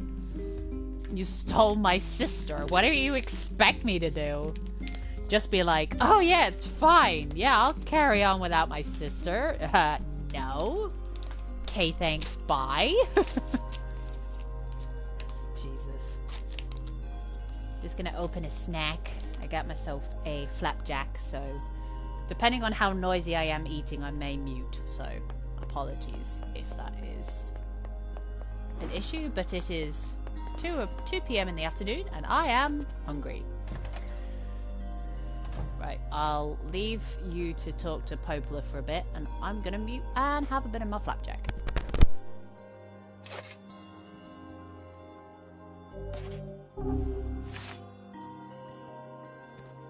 Popola? Oh, hello. Look, I want to apologize for Stop. You didn't do anything wrong. Yeah, but neither did you. You're just trying to protect the villagers. And I jumped down your throat for it. It's very kind of you to say so. Regardless, please don't let it trouble you. Ahem. I believe there was something you wished to discuss with us. Oh, right. Yes, about that. You know about the lost shrine, right? The temple where I was first discovered. That's it. Well, it seems that the Shadow Lord's lair is connected to it somehow. Oh, it was right under our pages the whole time. But the bridge that leads there is unusable. So take a boat. A boat? Yes, the canal's finally been repaired. It took a lot longer than expected, what with the shades and all. I also asked them to provide a boat at the path to the Lost Shrine's back entrance. The ferryman will let you use it free of charge. That should make it easier for you to move from town to town. Thanks, Popola. I feel like you've done so much for me. I'm really grateful. Alright, I'll see you around. And for the love of everything, be careful.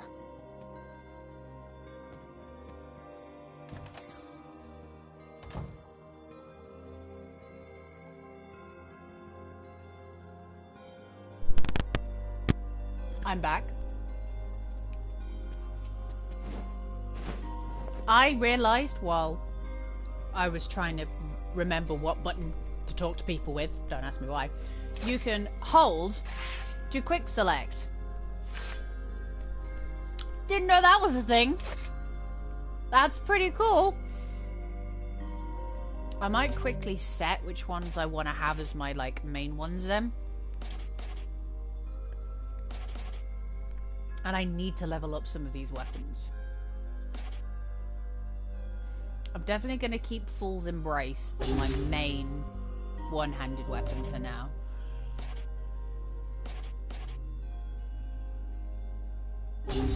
What's the Dragoon Lance like?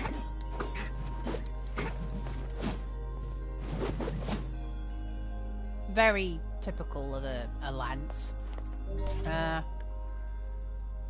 And the Phoenix Sword is the best.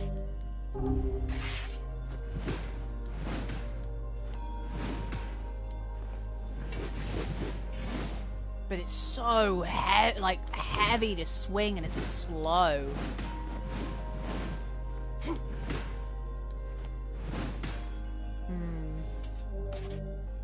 It's moderate as well. This one says extra heavy.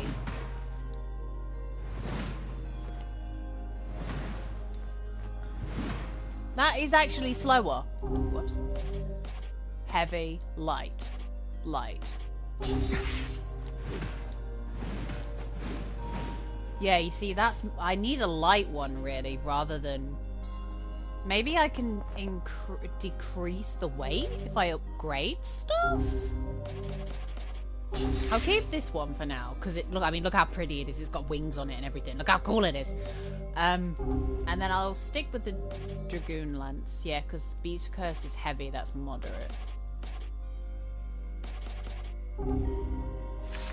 Cool. Right, let's go.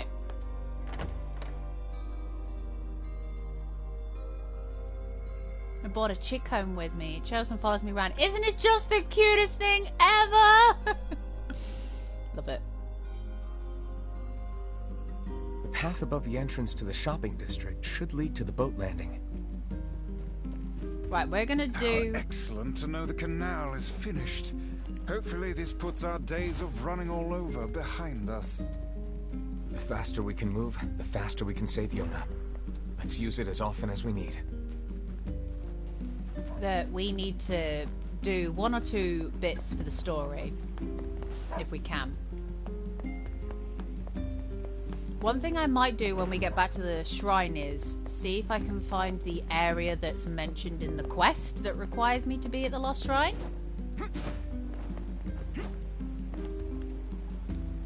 Hey, look who it is! Remember me? That red bag. My pages. You're the slovenly half of that couple who refused to stop arguing. Hey, it's been a while. Sure has. I've been in charge of this canal since we last talked. Apparently I did a pretty good job with it because they decided to make me the permanent ferryman. Oh yeah, huh? Congrats. Thanks. Still, it's not all puppies and unicorns. The old ball and chain is always harping on me now about how much I work. Anyway, if you got a place to be, just let me know and I'll take you there. We'd like to go to the Lost Shrine, please. I don't know why it wants me to... Why does it want me to stay here? It wants me to talk to you. Oh there! Lost Shrine, please.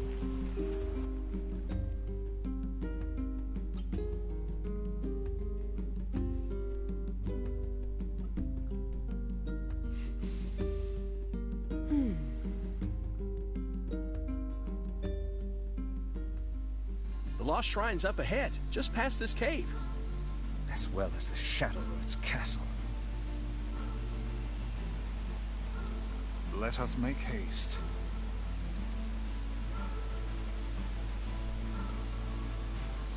Let's go.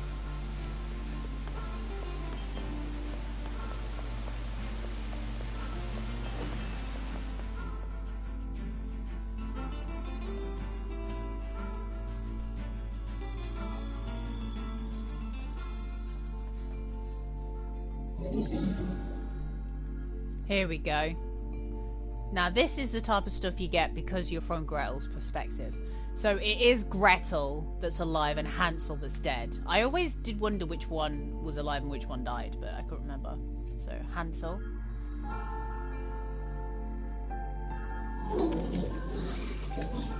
What do you want?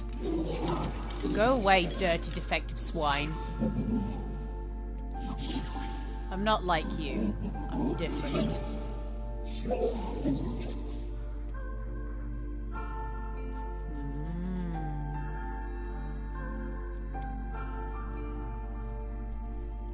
I am a far more supreme shade than you could ever be.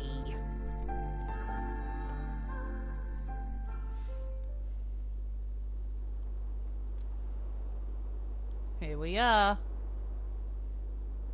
Here we are again. Here to kill Gretel, who we now know is Gretel and not Hansel or Gretel.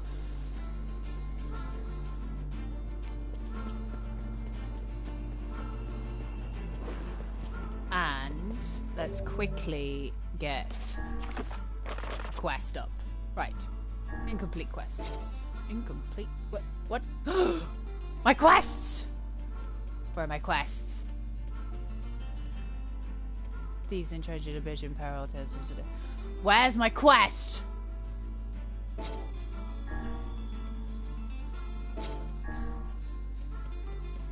No!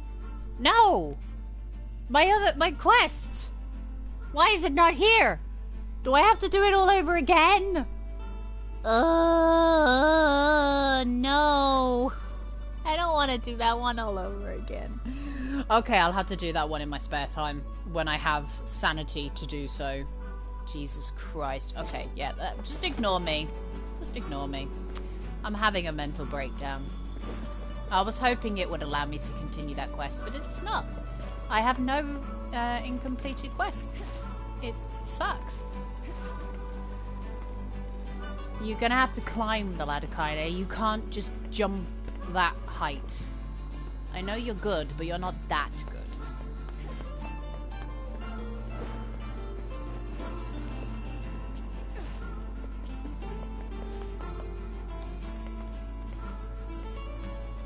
I don't need those boxes, because they'll be empty.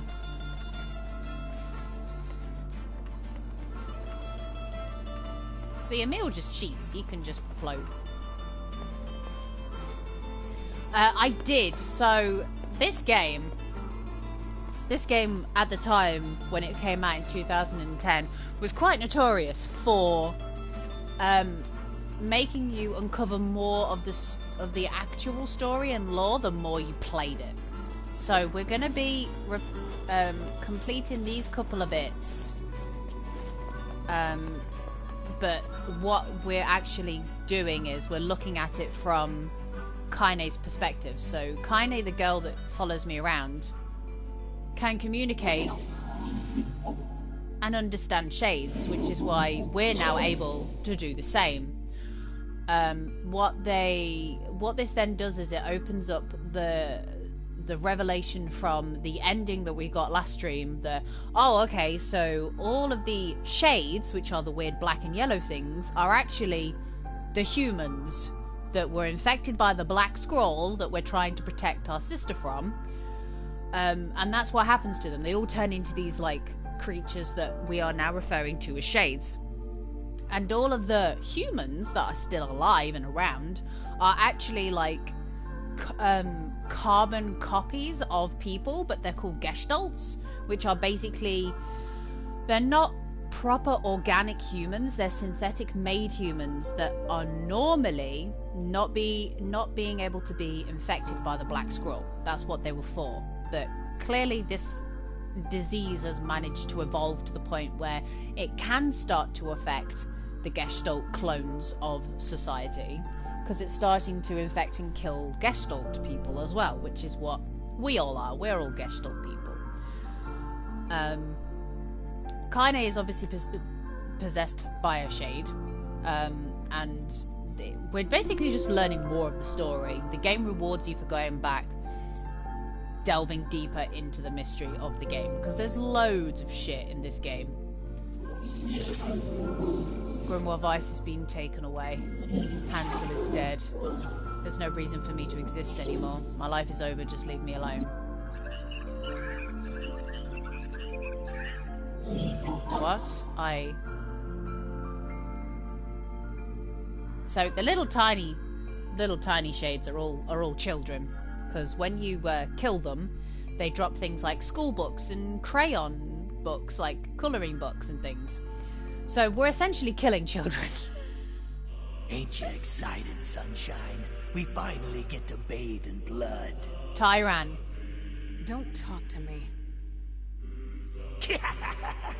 I want to kill so bad I can barely stand it. So Tyran is the shade that's possessing Kaine, which is why we're able to hear him talking now. We need to go upstairs.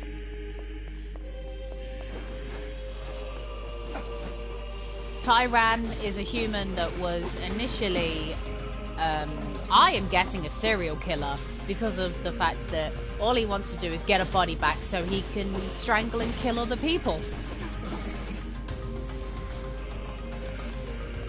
Hopefully that explains why we're doing a bit of a repeat section here.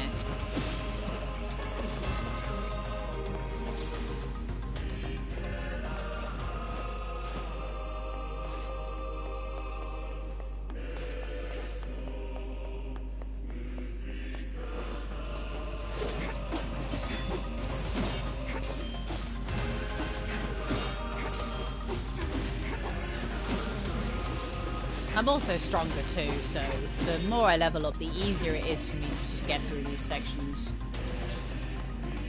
But, excuse me, a meal, sweetie, thank you.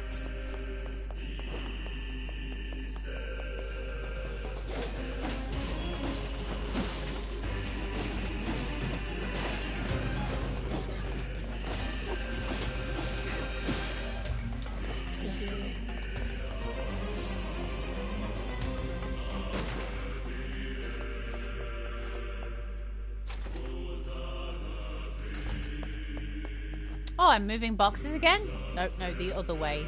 The other way, Near. Come on.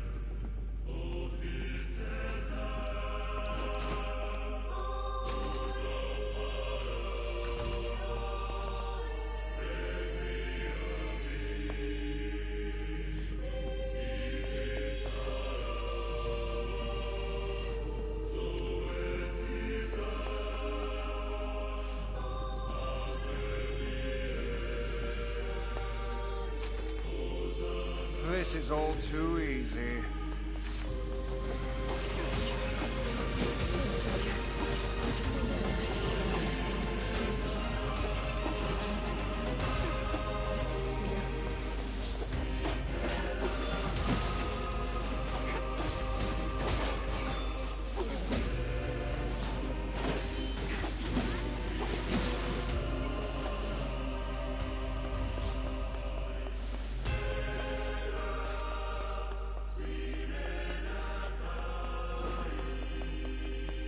Straight to the next section.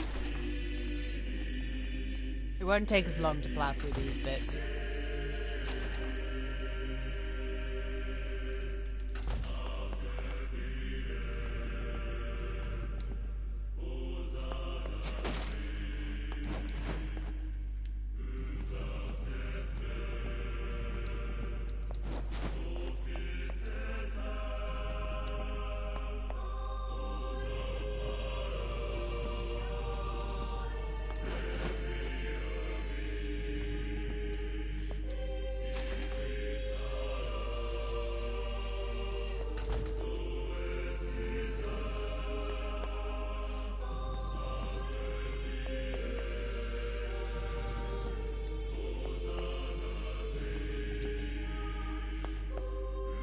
This is quite therapeutic. I know I said this last time I did this section, like just moving boxes, but it is.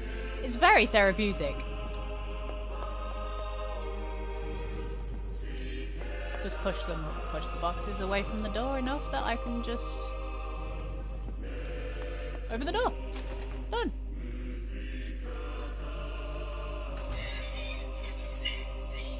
Turn back. Turn back. They're shades. What's with these guys? Certainly not your garden variety shades. Their bodies aren't fully functional. Say, I've heard of this. A cursed area where incomplete shades gather. We're gonna have to deal with Tyran talking a lot more now. But we're getting more backstory, so who gives a shit? And Tyran's a psychopath, so who doesn't mind having a weird psychopath as a narrator?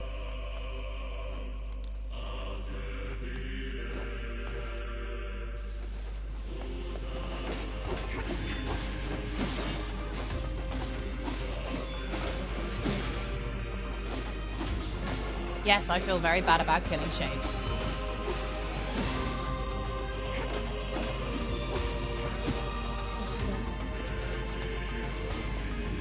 Is there any more? No. We go this way, I believe.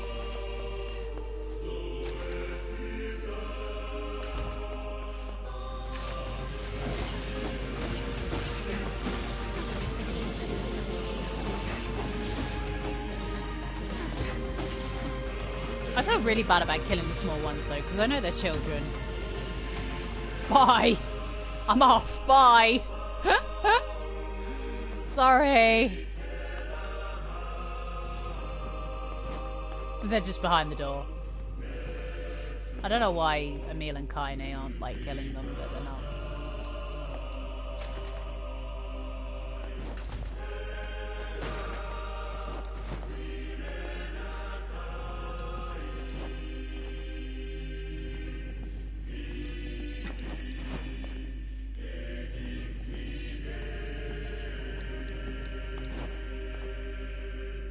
And push. Okay.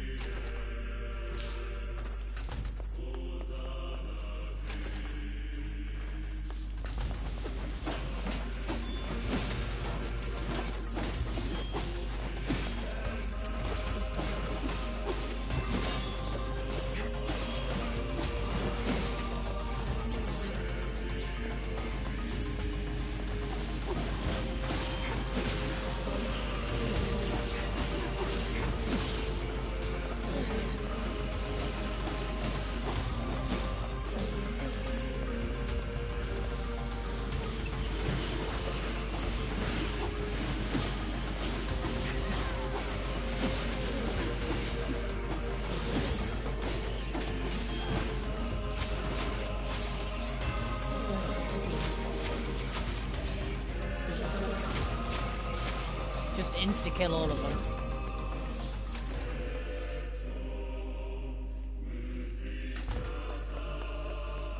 Here's the boss.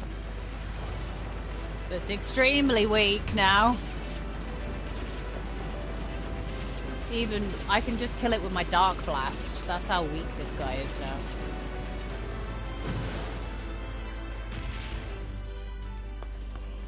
That just blows my mind. We go outside. It's so easy now! Right, I'm gonna quickly mute a sec and have some more flapjack.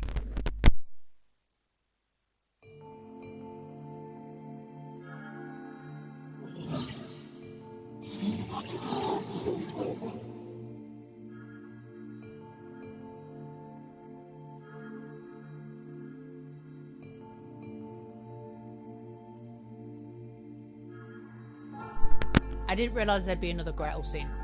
Excuse me. I've treated you all poorly. I mocked you, betrayed you, all because you went Gestalt before the change was complete. But after all of this, I think I can understand you. I think we can speak as equals. This makes me very happy. I hope we can spend the rest of our life.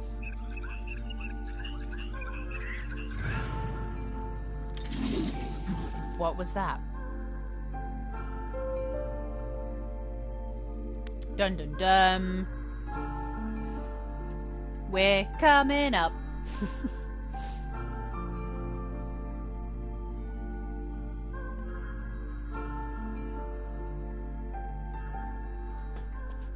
Here we go.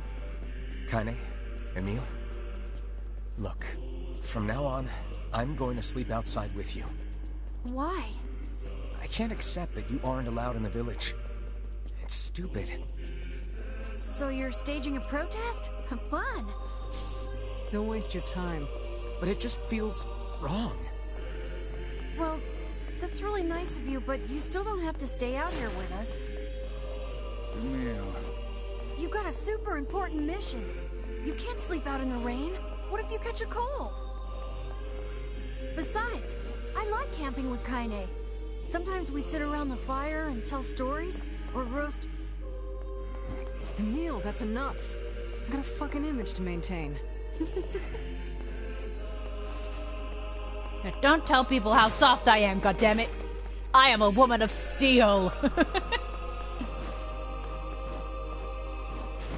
Oh, come on. There we go. Up the ladder. Whee! Alright, this way. We seem to be surrounded by a mob of helpless puppies. Just kick him aside. Yes, kill the children. I'm sorry, I'll stop. Zala Takura does not condemn the killing of children in shade form or not. Hodol!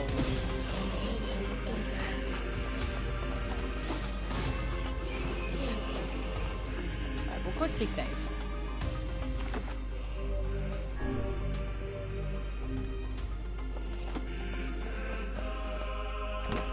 In we go. Excuse me, that was the hiccups.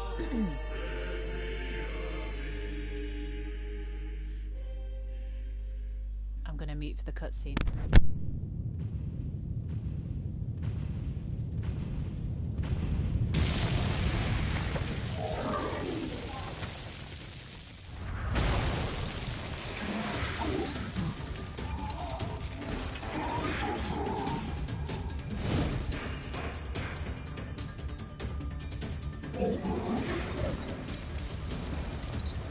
What's going on? There's dozens of them!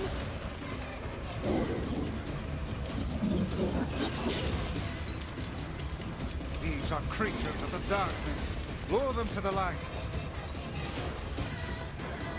Pathetic to the end, I see. Aim for that statue. It's the leader. I'm back. I'm not the leader, it is I who rely on them. See, look, we're getting more backstory here. It is they who saved me.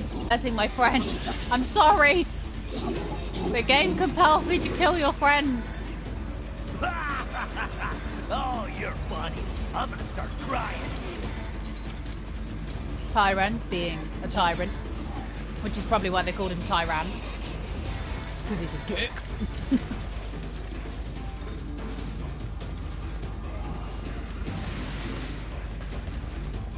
I'm so sorry, please forgive me.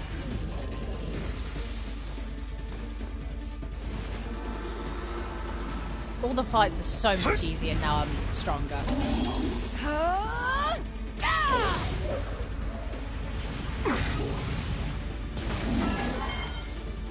Have you felled the beast? Nope. That would be too easy. Those are my friends.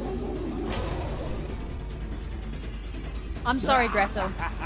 This is one stubborn son Oh, of a bitch. Damn it, damn it, damn it! forgot Beyblade mode. You ain't feeling bad this week, are ya? Ain't I'm no turning pinned. back now. You gotta lust for blood. Embrace the slaughter. All we know is the thrill of battle. Ain't that right, Kaine I?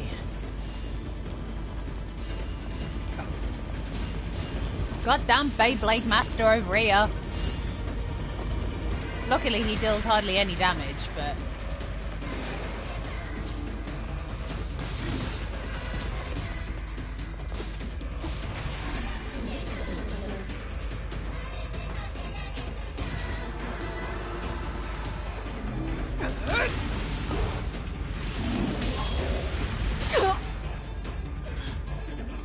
Kaine!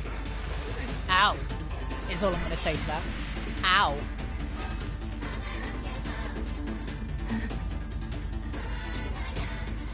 Oh, you're kidding me!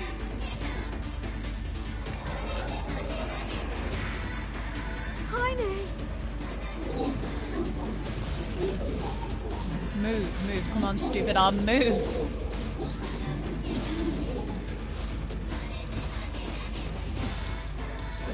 We are incomplete, but our friends make us whole. Oh!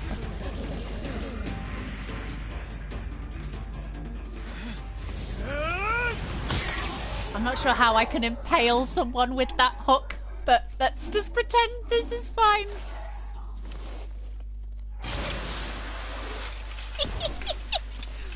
Very impressive, Nia. I'm very impressed.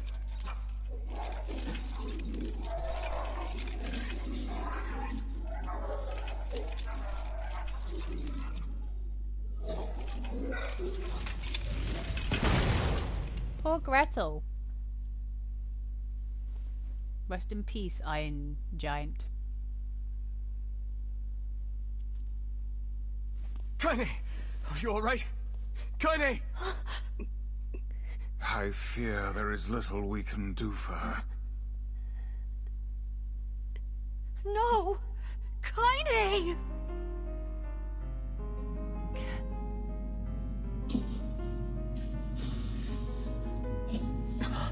What is happening? Tyran's coming out to play. It's all over for you, sunshine. Kaine! Kaine!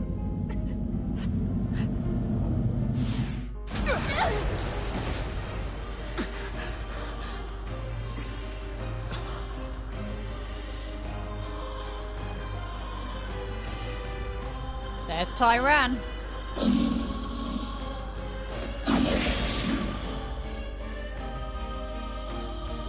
What a freak of nature. It's Kaine's shade! We've no other choice. We must strike it down. Kaine! Come back! It's not going to take much. I mean, look how much damage I'm doing with my Dark Blast. Come on, Tyran. Give me Laura Bailey back.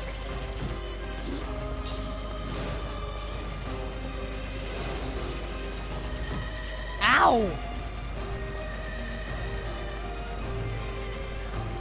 Oi, stop freak of nature shaming. I'm not freak of nature shaming. I'll have you know.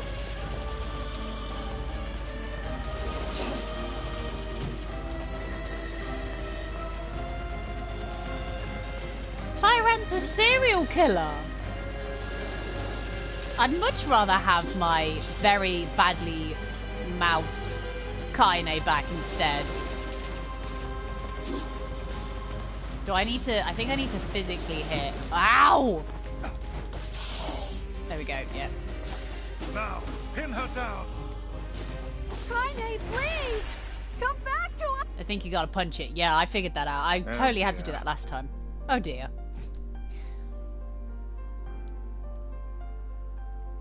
Kaine! Kaine! Kaine! I couldn't hold it back. I can't be with... We're always going to be together, Kaine. If you transform again, we'll just stop it again. As many times as it takes. I don't care how tough it is. We're gonna get you back. I like sleeping outside because I'm with you, Kaine. I'm able to Yep, that's ignore the way my to do it. appearance and keep going because of you. I'm weak and I'm sad and I'm lonely, but you make me strong. You're my friend and I need you. So don't you dare leave me. Gil. That is just a lot of Emil Gil just thrown onto Kaine. Stop crying. She's like, oh, for God's sakes. Okay, I'm alright. Okay, I'm fine. Just please stop crying. Thanks. I'm alright.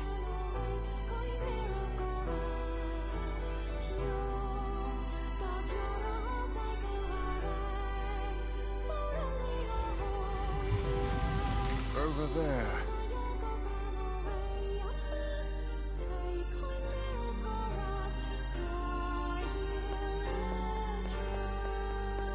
Here it is.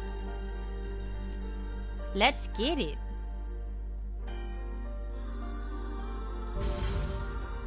And what is this? Hmm? It's me.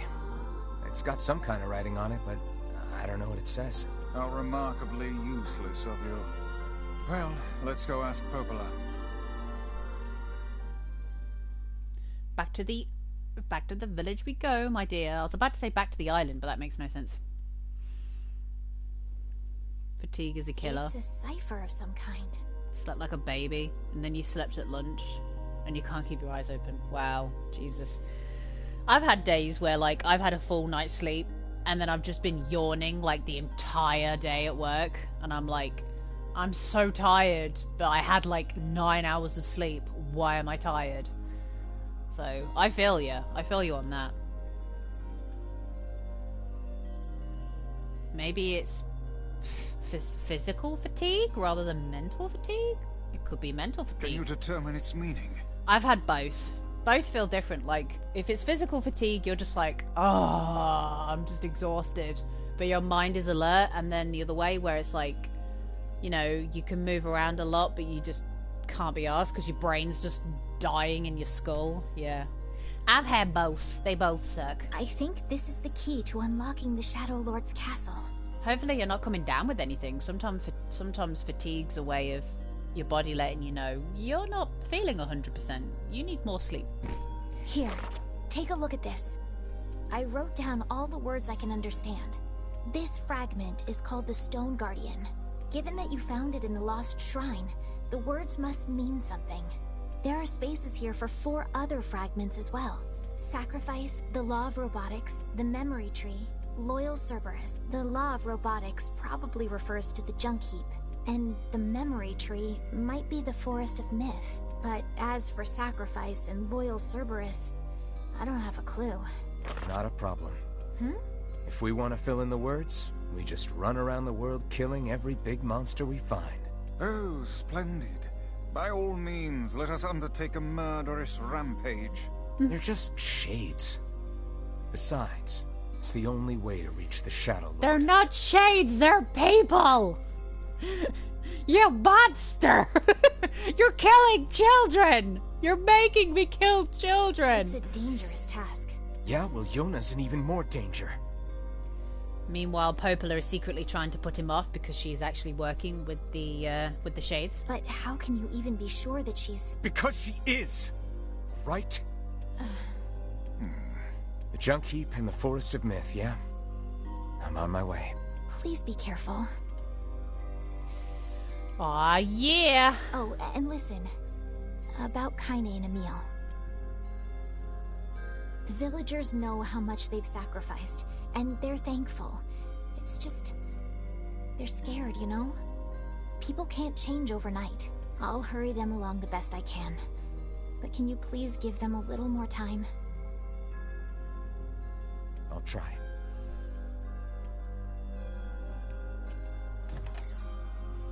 Why is Egg feeling naughty?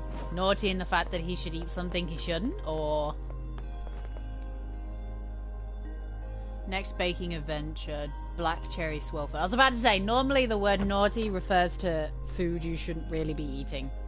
Or something that's not necessarily good for you, but you're like, screw it, I want it.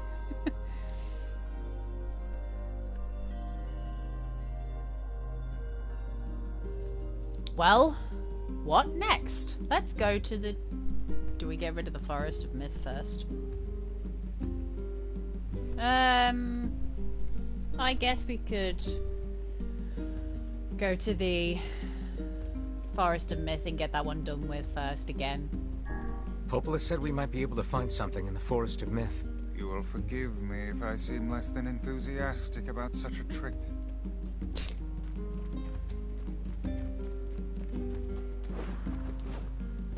Whee! Off to the Forest of Myth we go, triddly-dee, triddly-dee. It has marshmallow fluff in it.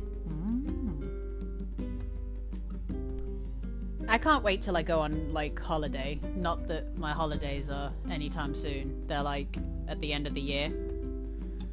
But I really want some decent fudge.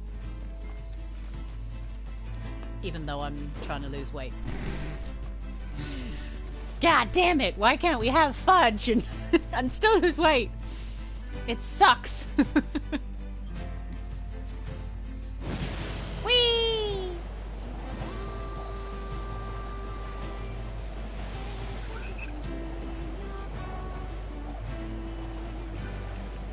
Yoo-hoo!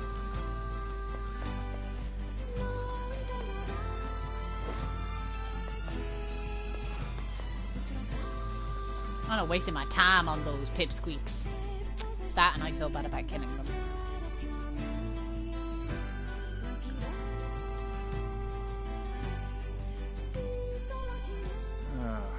The home of that blasted dream.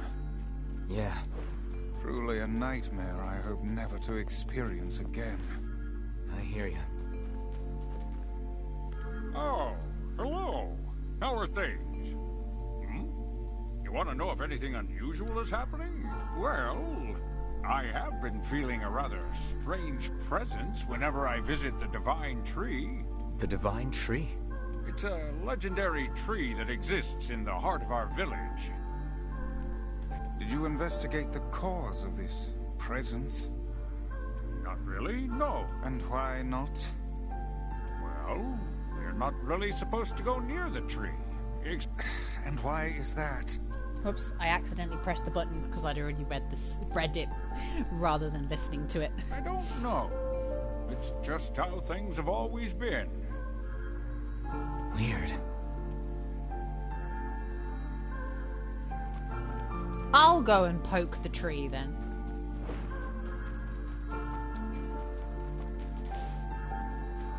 We are the grass, the trees, the woods. Oh, we can hear it properly now. Why do we seem to encounter nothing but odd people lately? You should talk, Vice. As if Grimoire Weiss is capable of spouting such nonsense. Hang on. I don't think it's done. Is the dark entity that governs all memories. May the words form themselves to your liking. Does that mean it'll tell us what we want to know? That'd be nice. Story time! I am going to skip through this one though, because I've already seen it. I'm just going to quickly read through it, so...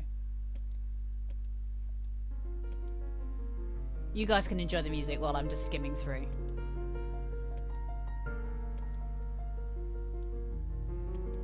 Basically, this tree collects memories.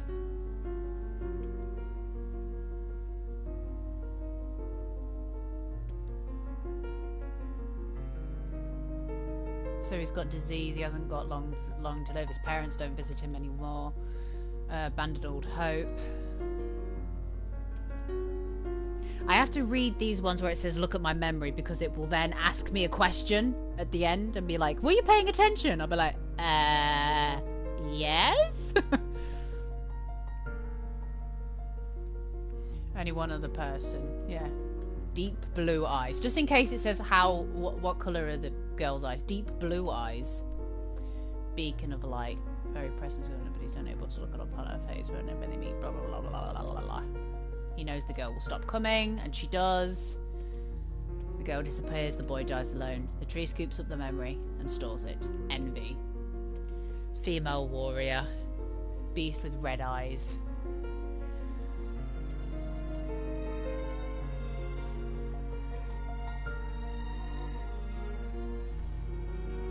You've ordered 4 jars of original marshmallow fluff.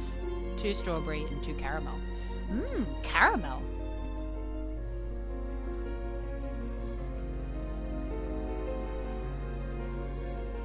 And cherry Kool-Aid for the fudge. Nice. She begins the fight with 33 companions, but most are gone now. See, it's changed them. Blue eyes. Envy is still green. 33 companions.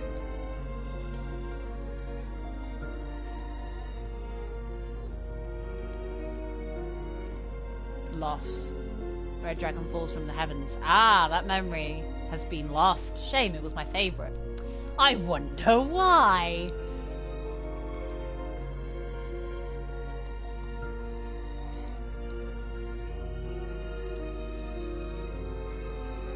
I always wanted to hear about that from this game, but they never kind of touch on it. They kind of just secretly poke at the sides of what happened beforehand.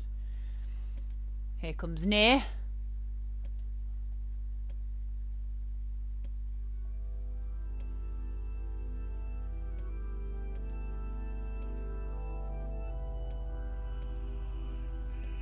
Where's my questions?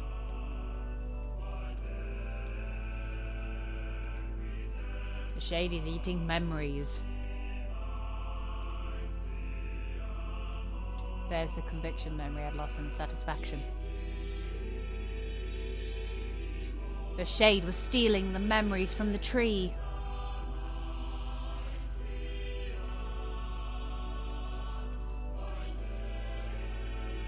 What was the colour of the lost envy? Still green. Oh! Come on, we have to go. Blue? They've changed it to blue? Okay. Envy is green though, but okay. Right, hang on a minute. We gotta blah blah blah blah blah blah blah blah blah blah blah blah blah. This is what happens when your brain's automatically like, so green.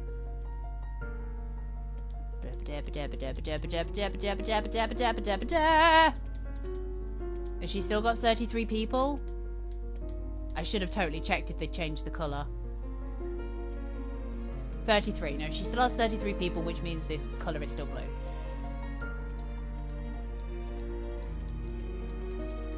Faster!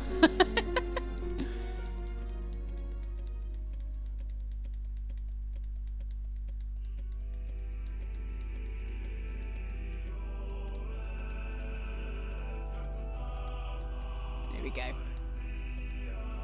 Blue.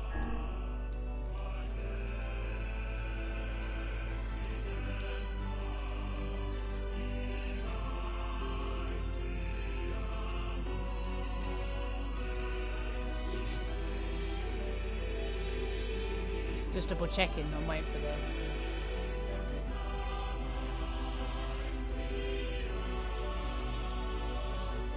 Her daughter and 33 friends. There we go.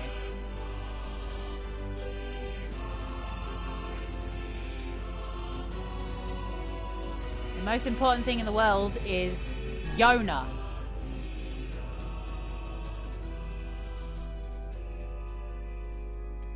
Is now drooling.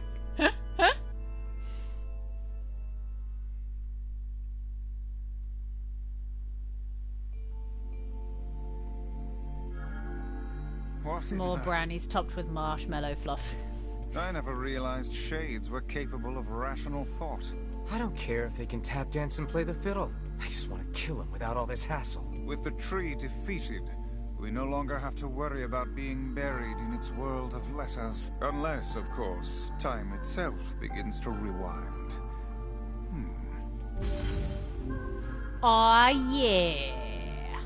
Okay, right, we can leave here now.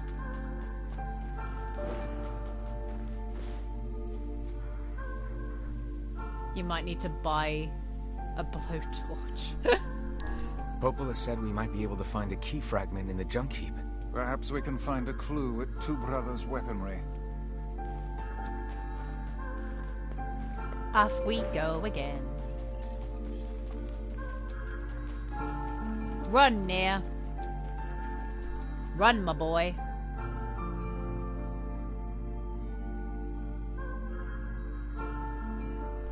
Tevela said that Kaine is put together in all the right places. I don't know what that means, but I want to be like that when I grow up. Put together in all the right places. What? Okay.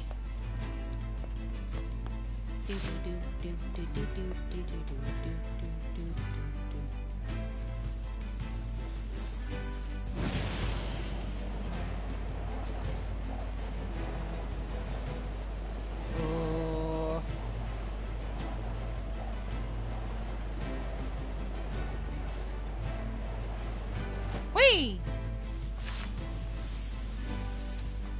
Leave me alone, you little shits. I'm on a mission.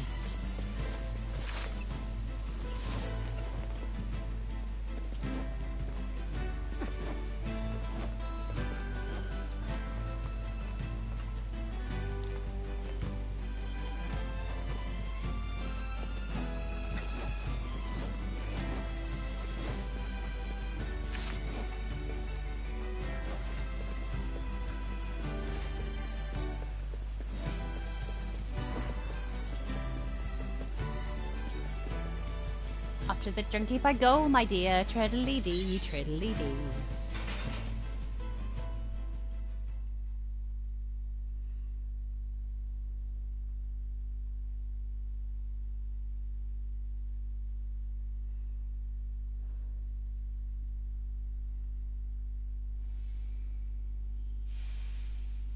Damn! Where'd they go? Get him! Don't let him escape! No.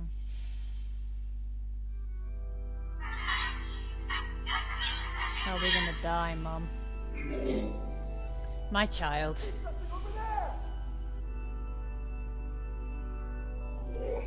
You're almost grown up now, my child. Stay strong. You must run now. Do you understand? Run as fast as you can. What about you? I'll challenge them and give you time to escape. No, you can't. Be safe, my child. Be safe and happy. Promise me that you will remember your mother.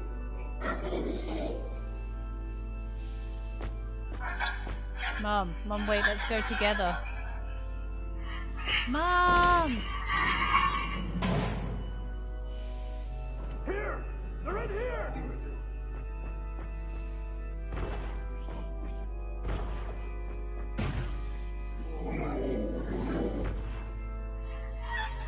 Mom, no, don't leave me.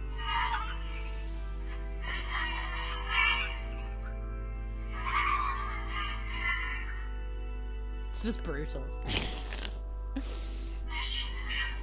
Mom, why?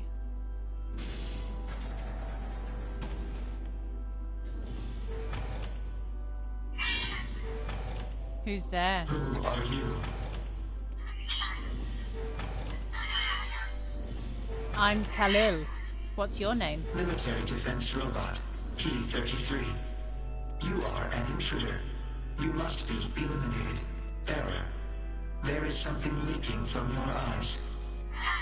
I'm crying, you big dumb robot. I miss my mom. What is crying? Who is Mom? It doesn't matter. I can't see her ever again because she's dead. My creator is also dead. He perished hundreds of years ago. Hundreds of years ago? Really? 874 years, 10 months, 14 days, 4 hours, and 43 minutes. 44 minutes. Wow, that is a long time. Aren't you lonely? I am incapable of being lonely, or missing others, or crying. I'm crying because I don't want to die. You will die. If the humans catch me, they're gonna kill me. Why will they kill you?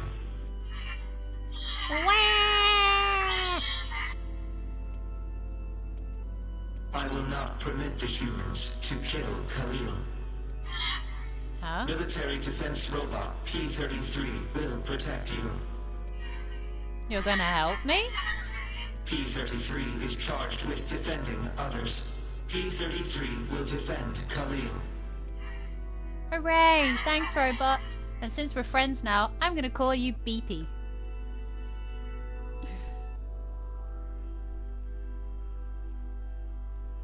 Hey, Venom.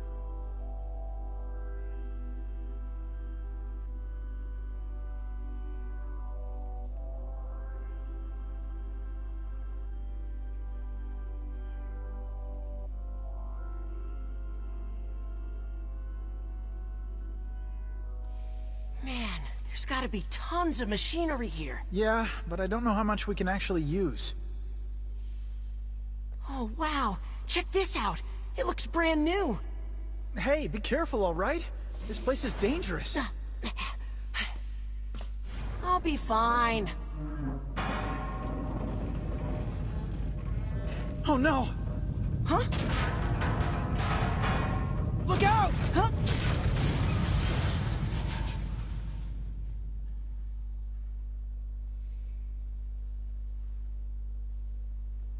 Huh? Huh?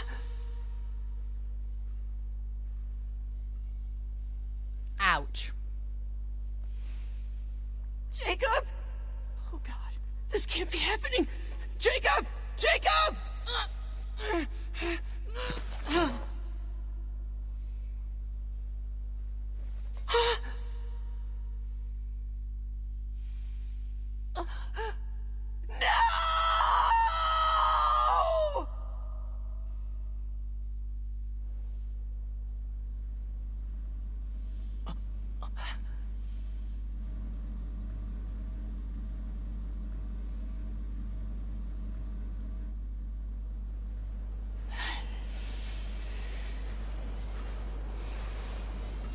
You know it was your fault that your brother died, right?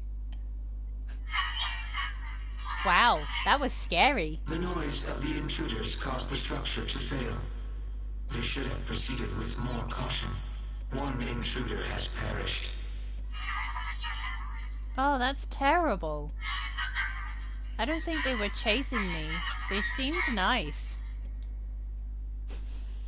And he's like, I'm gonna kill all the robots because they're what killed my brother. I'm like, you do realize it was your own stupid fault that you tripped over a pole and then it hit other poles and killed somebody. Perhaps we should naming speak your to brother. the brothers. They might know something about this.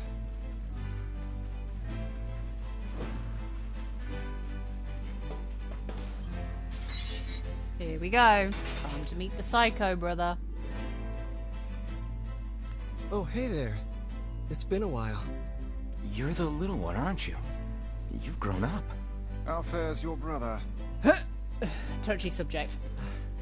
My brother's been dead for 4 years. Oh, I see. Please forgive the question. It's okay. I need to ask you something. What is it? You heard any rumors about shades around here? Not the little ones. I'm looking for one that's unusually big and powerful. No, I haven't heard about anything like that. But I haven't really been listening. All I want is to destroy robots. Just rip them up. Okay. Never mind then. See you later. Wait! Yes? I recently got my hands on a weapon. A very powerful weapon. I thought you might get some use out of it. You mean the weapon I already possess? Don't Oh, we already Iron have Will. this weapon?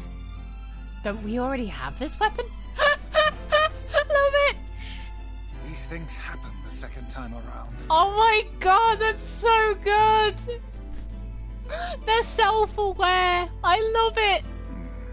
This sword has seen better days. They're just having all like, Vice, we already have this weapon in our inventory slot. He's like, yes, I know, but they're playing it the second time around, so just play along. Make like we don't have it already. Brilliant.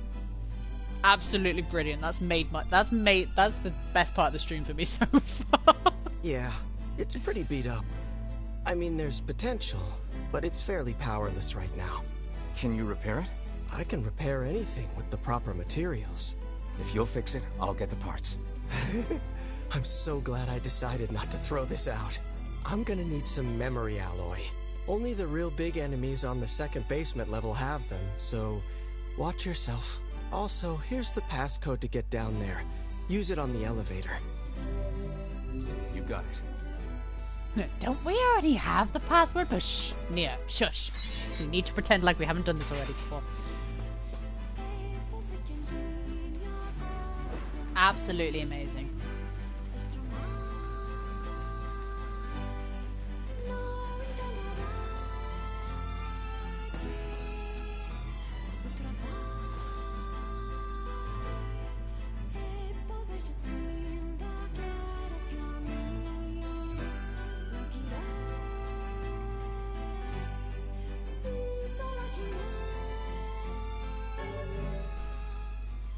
You already possess the following item, memory alloy. It's a shame about the older lad. He was but a child. Sounds like you went into a dangerous area for the sake of the business. I can literally just go back. Why the hell does your head always go to food? I don't know, Cheese. Why does your head always go to food? Maybe you were a chef in a former life. Okay, ready? What's a ship? A large seagoing vessel that carries freight and passengers over bodies of water. Yay! You're so great, BB. You've learned so much. You have taught me much, Khalil. You have helped to expand my vocabulary. You have instructed me in the ways of the outside world. Well, there's tons of stuff I don't know either. Maybe we should leave here and go and explore the world. Because we are friends. That's right. Yay, it's gonna be fun. I've now found a recipe for no-bake blueberry cheesecake. I tell you, Cheese, if you want a free way to get lots and lots of recipes, I have an app on my phone called let me just double check. It's just called Tasty, but it has lots of recipes from like all over the world, and there's literally hundreds of recipes for desserts and things, and there's some where it's like 3 ingredient recipes for desserts, like no bake recipes for desserts. It's just amazing. Like I've made some of the stuff off there. So I made like a mango and lime cheesecake off there before that was like really nice. So if you want an app you can get with like video tutorials and how many ingredients you need and the instructions and everything, get the app called Tasty. Totally. It's so good.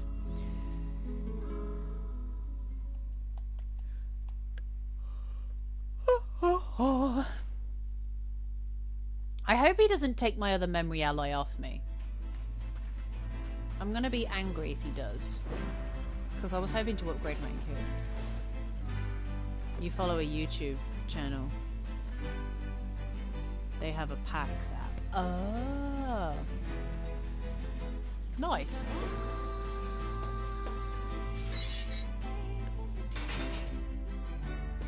Yo, dude. That's some pretty impressive stuff you found. It's the same sort of thing. Got you. I'll start upgrading your weapon right away. And since you did me a favor, I won't even charge you for it. You've not used it as a subscription service. Ah, well, Tasty's free. Free cheese, free. That's why I use it. Well, actually, this is gonna take a little more time than I thought. No sense in you waiting around. I'll send you a letter once it's ready. That would be great.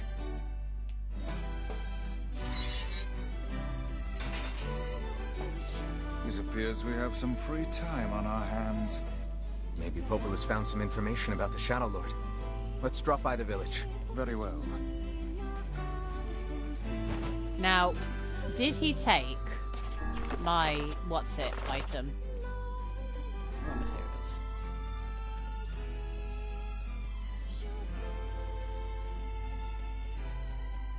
He did. Bastard. He took my memory alloy.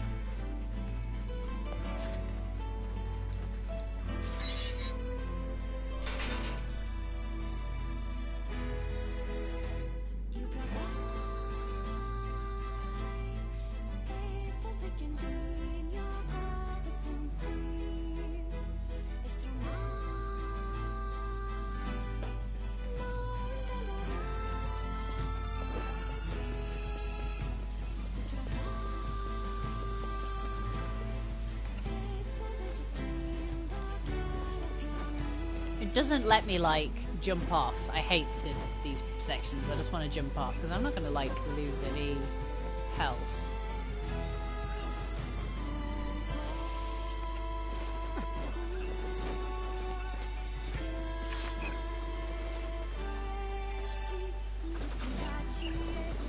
Kaine I took that. Poor girl. Right, have you guys finished?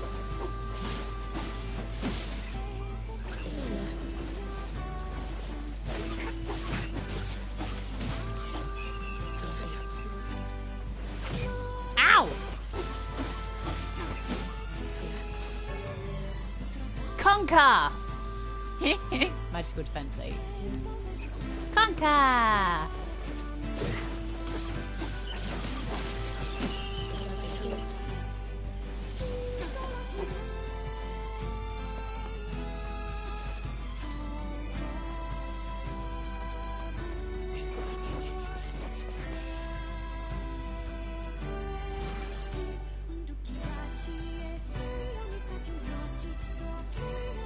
Why wouldn't you ride a ball? It's well cool. I'm not quite sure how he doesn't fall off, like, but he rides the ball.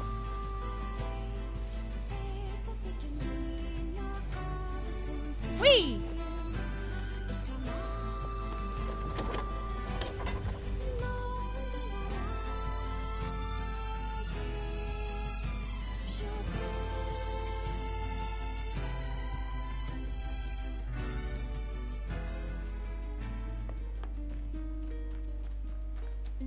Right. We shall go and discuss with Popola, see if we have new places to go. Oh, pressing the wrong button.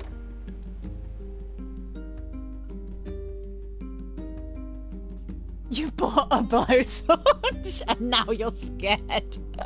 I don't trust myself with fire. Oh my god.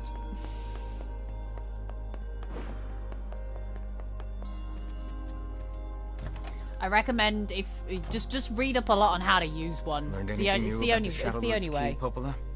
It's the only way you can do it. And if you're that worried, go outside and use it. Oh dear.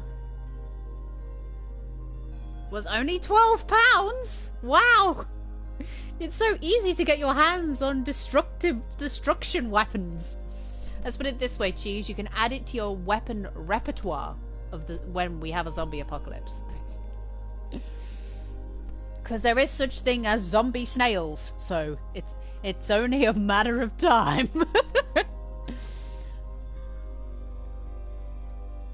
You know, I was just going to talk to you about that. You remember the Eyrie, right? That depressing shell of a village? Not so much anymore, it sounds like. I just got this letter from the village chief. Have a look. Burns down house using handheld blowtorch. Oh dear. I'll just go, hey, I know that guy. Sacrifice? Isn't that the name of one of the key fragments? That's right. I've been trading notes with leaders from every town in the land. You're amazing, Popola. This entire affair strikes me as a bit too convenient. I'm afraid Grimoire Weiss is correct. What do you mean? The Eyrie has been shut off from the world for years. And now they've not only opened trade routes, but they freely exchange information about the Shadow Lord. I agree. It seems rather unnatural. You're overthinking it. Besides, I don't care if it's dangerous. I won't get Yona back by just sitting around and waiting. If there are shades there, I'll just kill him and be done with it. Oh dear. Oh dear, he's off again. Well, if that's the way you feel, I guess I won't stop you. Try speaking with the chief when you get there.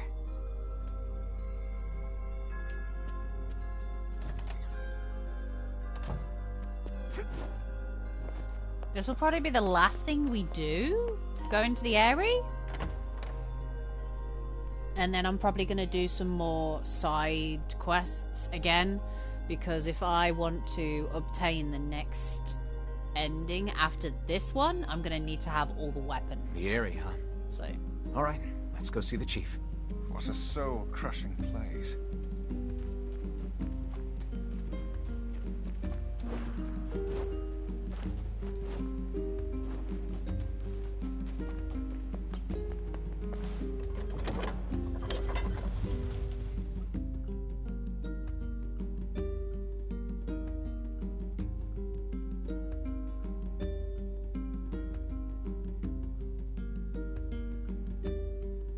Poor loading screen Yona, running until she falls over. Oh yeah, we're going to the Eyrie, aren't we?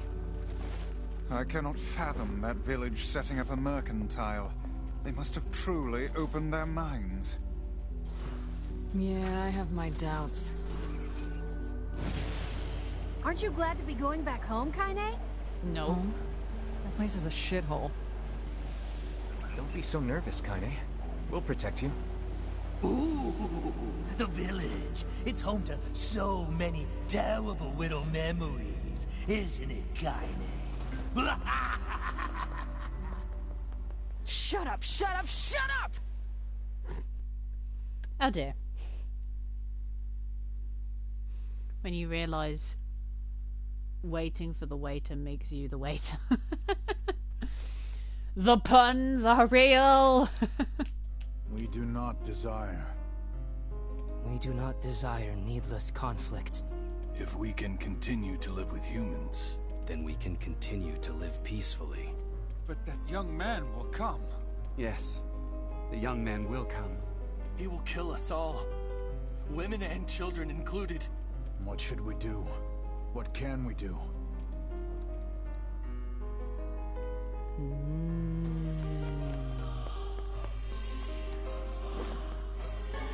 Clay. There's a little shack she lives in. Kaine, it's your home. I mean, you don't even come in.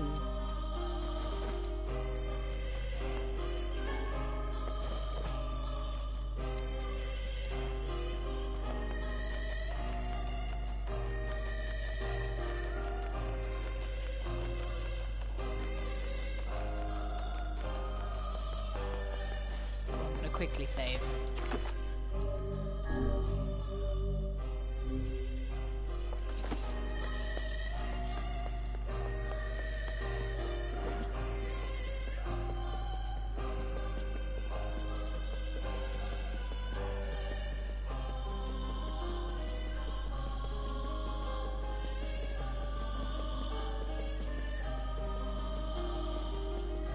I need to go...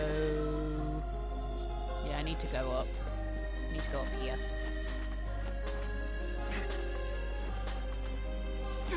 That's a terrifying thing. Like, I'm just gonna jump on a ladder. I'd be so terrified about, like, not being able to, like, grab back on if I jumped on one. Please excuse me. That sneeze took me by surprise.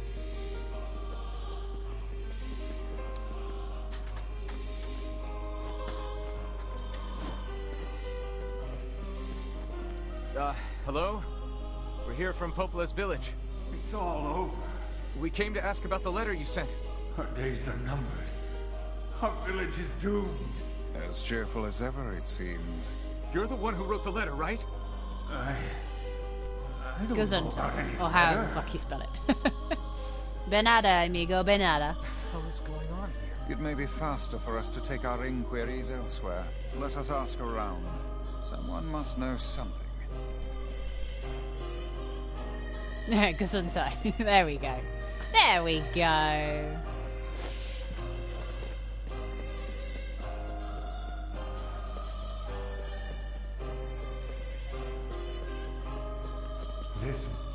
This village is finished. I'm just gonna go to the market. I'm hoping that it's not gonna make me have to go all the way around asking people.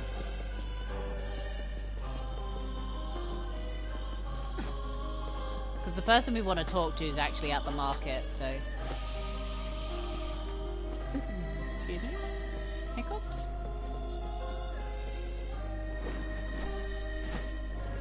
I'm always worried about, like, jumping and then just falling into the ether. This village is not safe. Wonder if I can Make sell sure you stuff. stock up on necessities before heading out to hunt. What do you have? Oh, you have this material.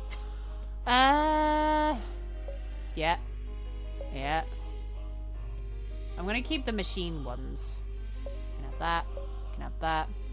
Can have those. Technical guide.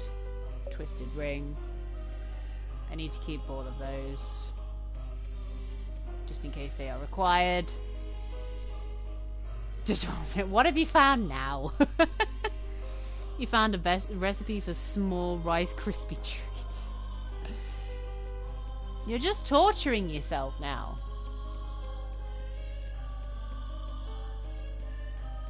I don't think I've got... Yeah, I haven't got anything else to sell, so I'll sell those.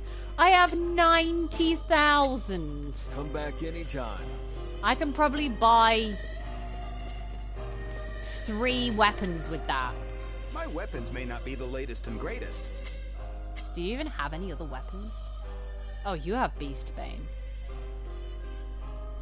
Let me just quickly... I'm just going to quickly check my list to see if there's any... I mean, I could essentially just get Beastbane out of the way and buy that one. Axe of Beheading I can get in the village along with Sunrise as well. I mean, I could just buy all of these. What would that be? 40...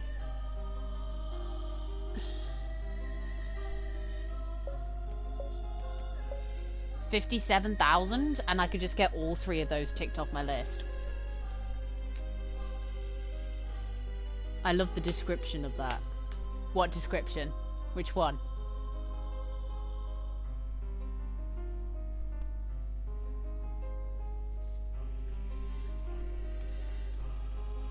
Yeah, I'm gonna buy all of these. Uh-oh. Oh, 1 second, guys. Acts of beheading. Yeah.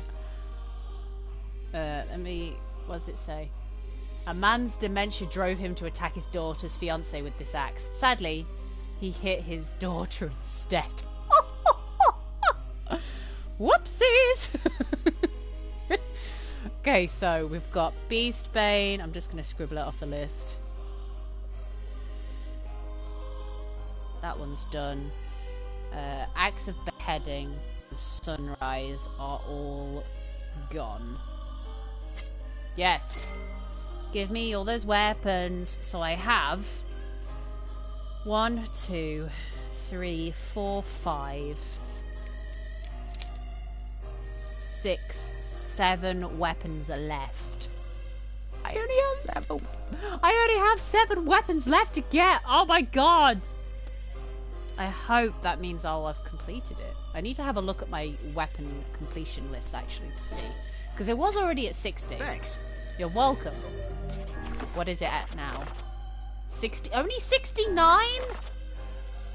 69.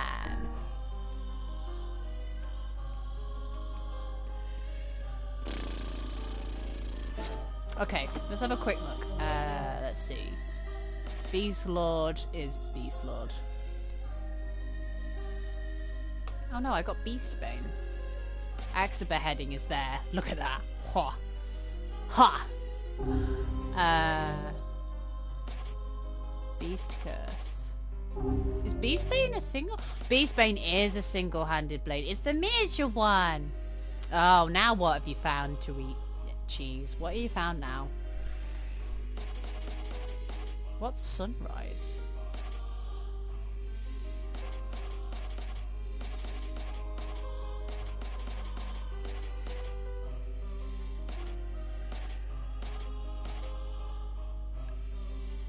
S'mores cookie bars. Dude, you gotta calm down. Why not fill your garden with... What flowers do you have? You don't have pink moonflowers. That's what I want. I hope you grow some real buttes. Oh my god! Is that Sumire? Yoshizawa from... Why not fill your garden with flowers? Oh my god, it is. I hope you grow some real buttes. Oh my god, Sumire! Get out of this game! You're going to die! Leave this game, Samir! It's not safe! A letter, huh? Yeah, I think I heard something about that. So, you know about the letter? Maybe I don't. I'm not sure. Which is it, man? Oh, and if I may ask, are you friends of Kaine? You're gonna make those ones, are you? Sounds good. Send photos. You could say that. Ah, I've heard the rumors. Here to hunt shades, are you? Indeed. Our aim is to defeat every last one. Every last one? Everyone? Everyone. Everyone. Vice! Beware, this man is a shade. Damn it! It's a trap! I figured as much. You guys sure are taking your goddamn time. Sulkar. 1,000 apologies. We were distracted by the local welcoming party. Want some help? A carnival of murder? I love it.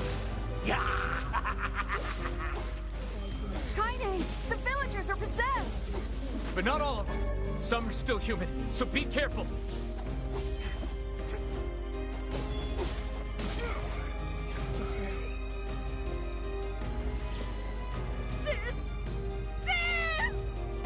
let down the ladder, please. Thank you for waiting. Gabuloth. Oh, magic power plus 30. Hell yeah!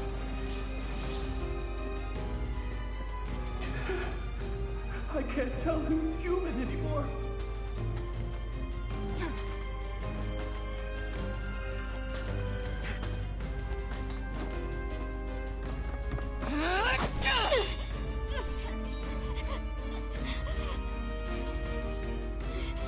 Get out of here! No way! I'm not gonna abandon my own sister! Kaine, what's going on? Don't be fooled by this lady. She's a shade.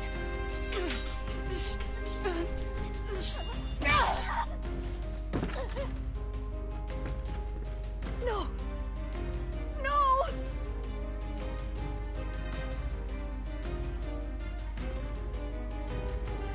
You people are the monsters here! Stay back, kid. Your sister is one of them now. I don't care what she is! She's my sister, and I love her.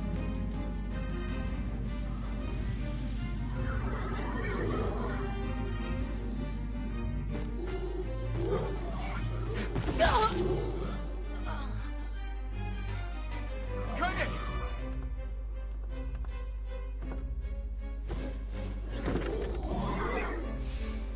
For the OP queen she is, she does drop very easily.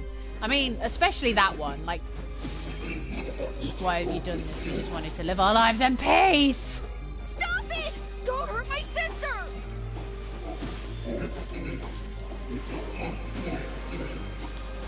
You possessed monster. It is you who have lost humanity. You are the true monsters. What madness.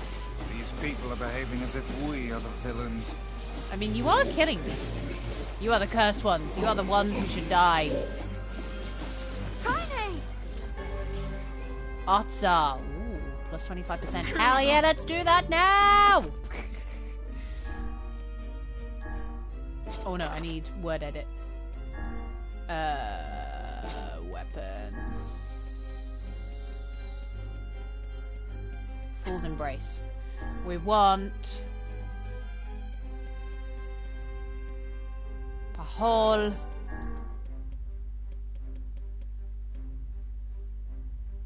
Otzaken. Otzaken? Pahol Otzaken. I think it's pronounced. 30% experience rate? Hell to the yes! Gabuloth. Plus 30%. I don't think I've got higher than... Yeah, I haven't got higher than this for the MP cost. But we'll increase that to the other ones, yeah. On all of these, just in case. I use Dark Whirlwind a lot, so... Beautiful! Kill them now! No! You've got to stop this! We're trying to save you! Villagers are under attack over there. Kaine will be fine. Wait, is there something shiny? I can't take this anymore! Twisted ring. I'm not bothered about the others because I can't pick them up. Let's go, Emil.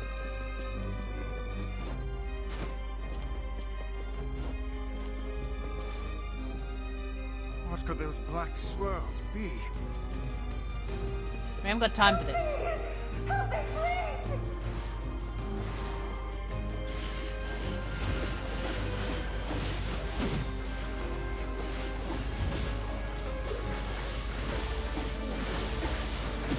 Get them.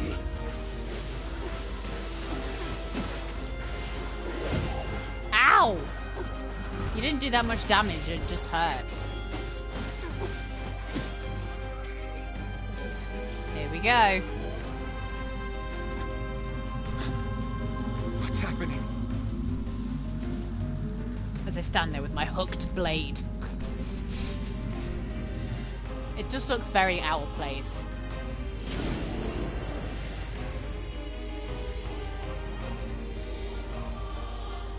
Here it is. The optical illusion that makes my eyeballs trip.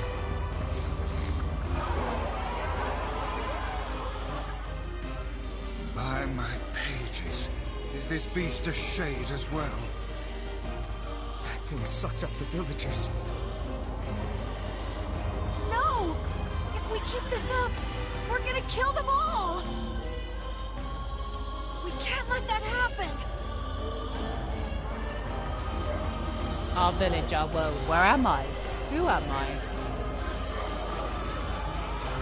It doesn't even know what it is. Interesting. I feel something from within the creature. Hey! Eyeball back, please.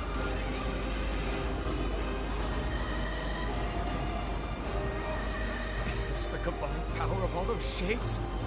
It will take more than a barrage of magic to stop us. The first to waver is the first to die.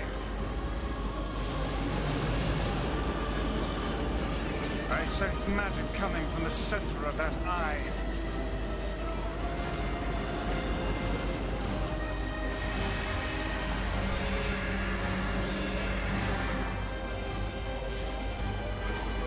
Wait! I think those are actual people! Hold nothing back. Those are shades.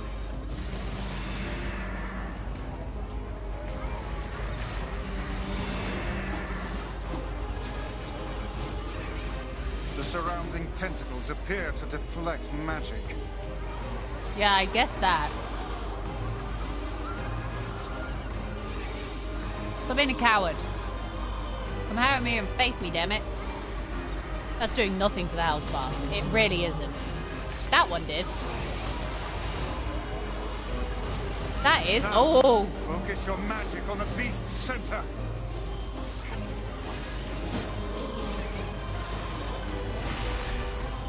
Here we go. I think it was for story reasons. It was like, you can't injure this thing. You're not supposed to be this powerful. I'm like, dude, I'm like 10 levels higher than the average for this part.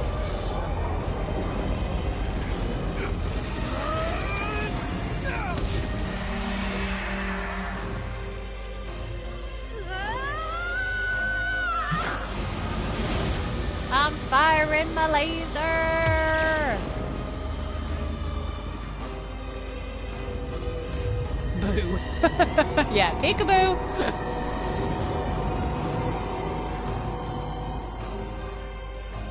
Look out! Something's coming!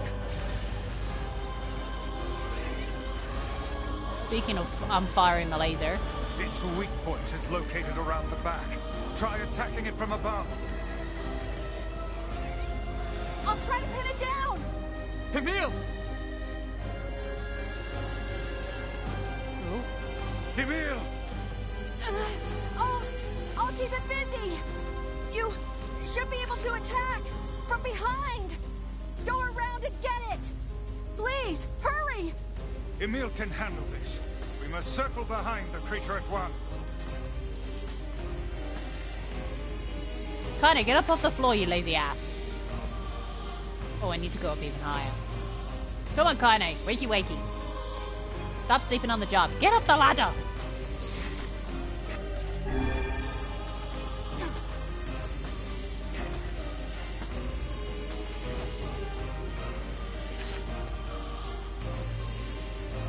You must strike it in the eye.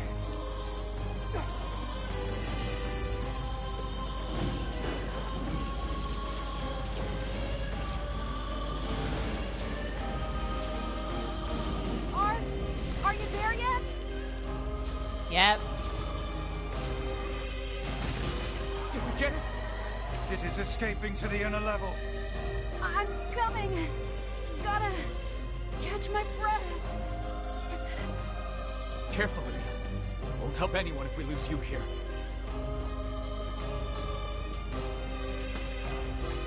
Whee!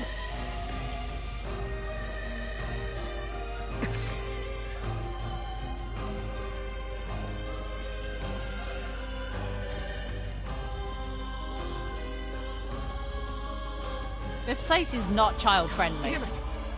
We beat the hell out of that thing. How can it still move? Its combined powers are beyond even my greatest suspicion. Well, if it stopped you know, covering its eyeball, we could kill it very easily. Like this. Come on! Help me take it out! I'm on it.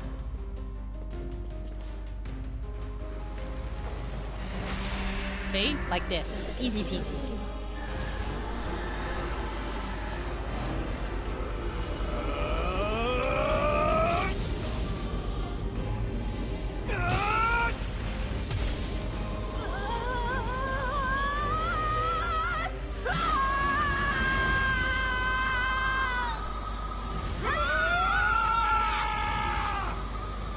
Lots of screaming!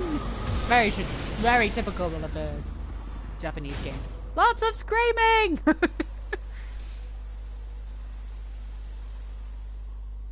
It's like a fountain of blood. Wall of Jericho. 5,000 believed dead. Request for reinforcements streaming in from multiple locations. No, not Jericho.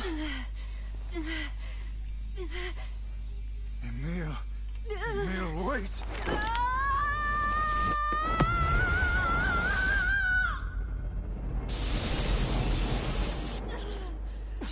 Emil! He's gone. His instincts have taken hold. The ultimate weapon is being deployed. Ah, fuck. This ain't good, sunshine.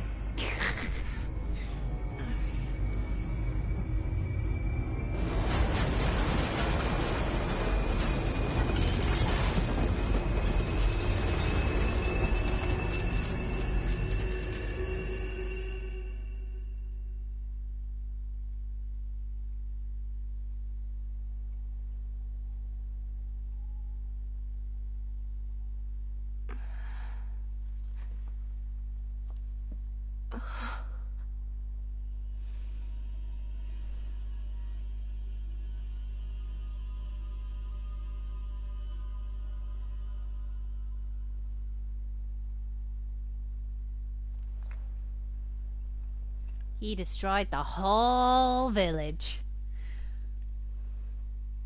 Oh, because he had a temper tantrum. No, wait, that's not mean. I'm joking. I'm joking. Uncontrollable magic. I have to protect the people I love. That was my only thought as I unleashed a magic powerful enough to destroy not only the Shade, but everyone else as well. I forgot about this bit. All of them. So many innocent lives. Destroy. Eviscerate, crush, kill. These are the dark impulses that override all of the thoughts. As a being that was created to be a magical weapon, these are my instincts. Or maybe it's better to call them our instincts. Emil! Emil's dream rampage. More story time! A klaxon sounds from deep within the bowels of the laboratory. Thick metal shutters drop down, sealing off the room with a series of dull metal thuds. Abort the experiment! Number 6 is out of control! Everyone get out of here now! Get out of here! The researcher's words are abruptly cut off as a massive hand materializes out of the gloom and lifts him high into the air. The researcher begins to scream. He screams and screams, with sounds echoing off the walls of the laboratory until the hand squeezes down, coating the room in a deep crimson hue. Oh shit, did Alan give a general ignorance answer again? Goes and presses the red button to turn off the klaxon. The rest of his colleagues stand in silence, mouths open, unable to process what they have just seen, and a female scientist takes a step back and lets fly with a heartbreaking wail. You ever seen QI? Only... I haven't been able to catch, like, a lot of it. I've only ever seen, like, the occasional episode, unfortunately. So, there's probably a lot of inside jokes that I won't get. But the bits I've seen of it seemed interesting and fun, but this is a terrible mistake, for the sound of her cry suddenly brings forth a monster in all of its terrible glory. If you haven't, then you probably won't get that reference one. That's fine. Its body is a bloated corpse, its head a grinning skull. It is a massive, It is massive. It is a massive. What the frig am I reading? Many times the size of a human. The head lolls from side to side as it trots about the room on all fours, bringing to mind the wild maneuverings of some wretched starving beast. This creature, this thing, is experimental weapon number 6, also known as Halua. Oh no. Oh no, please stop. Oh God, save me, save me! I don't want to die! One by one, the maddened cries of the researchers are silenced. If number 6 understands their petitions, it pays them no heed, instead continuing its rampage of destruction and slaughter with a focus that borders on obsession. After an eternity, the screaming stops, the alarm falls silent, and only then does the creature make a sound, howling with an unfathomable roar that echoes up and down the empty halls of the blood-soaked laboratory.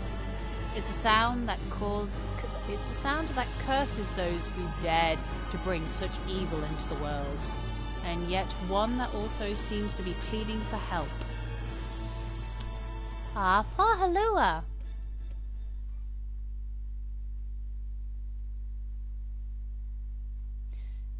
Two sets of footsteps echo in the otherwise silent corridor in the first level of the laboratory. One set belongs to a young boy, his eyes blindfolded and his hands restrained. The other belongs to a severe man with a long white coat.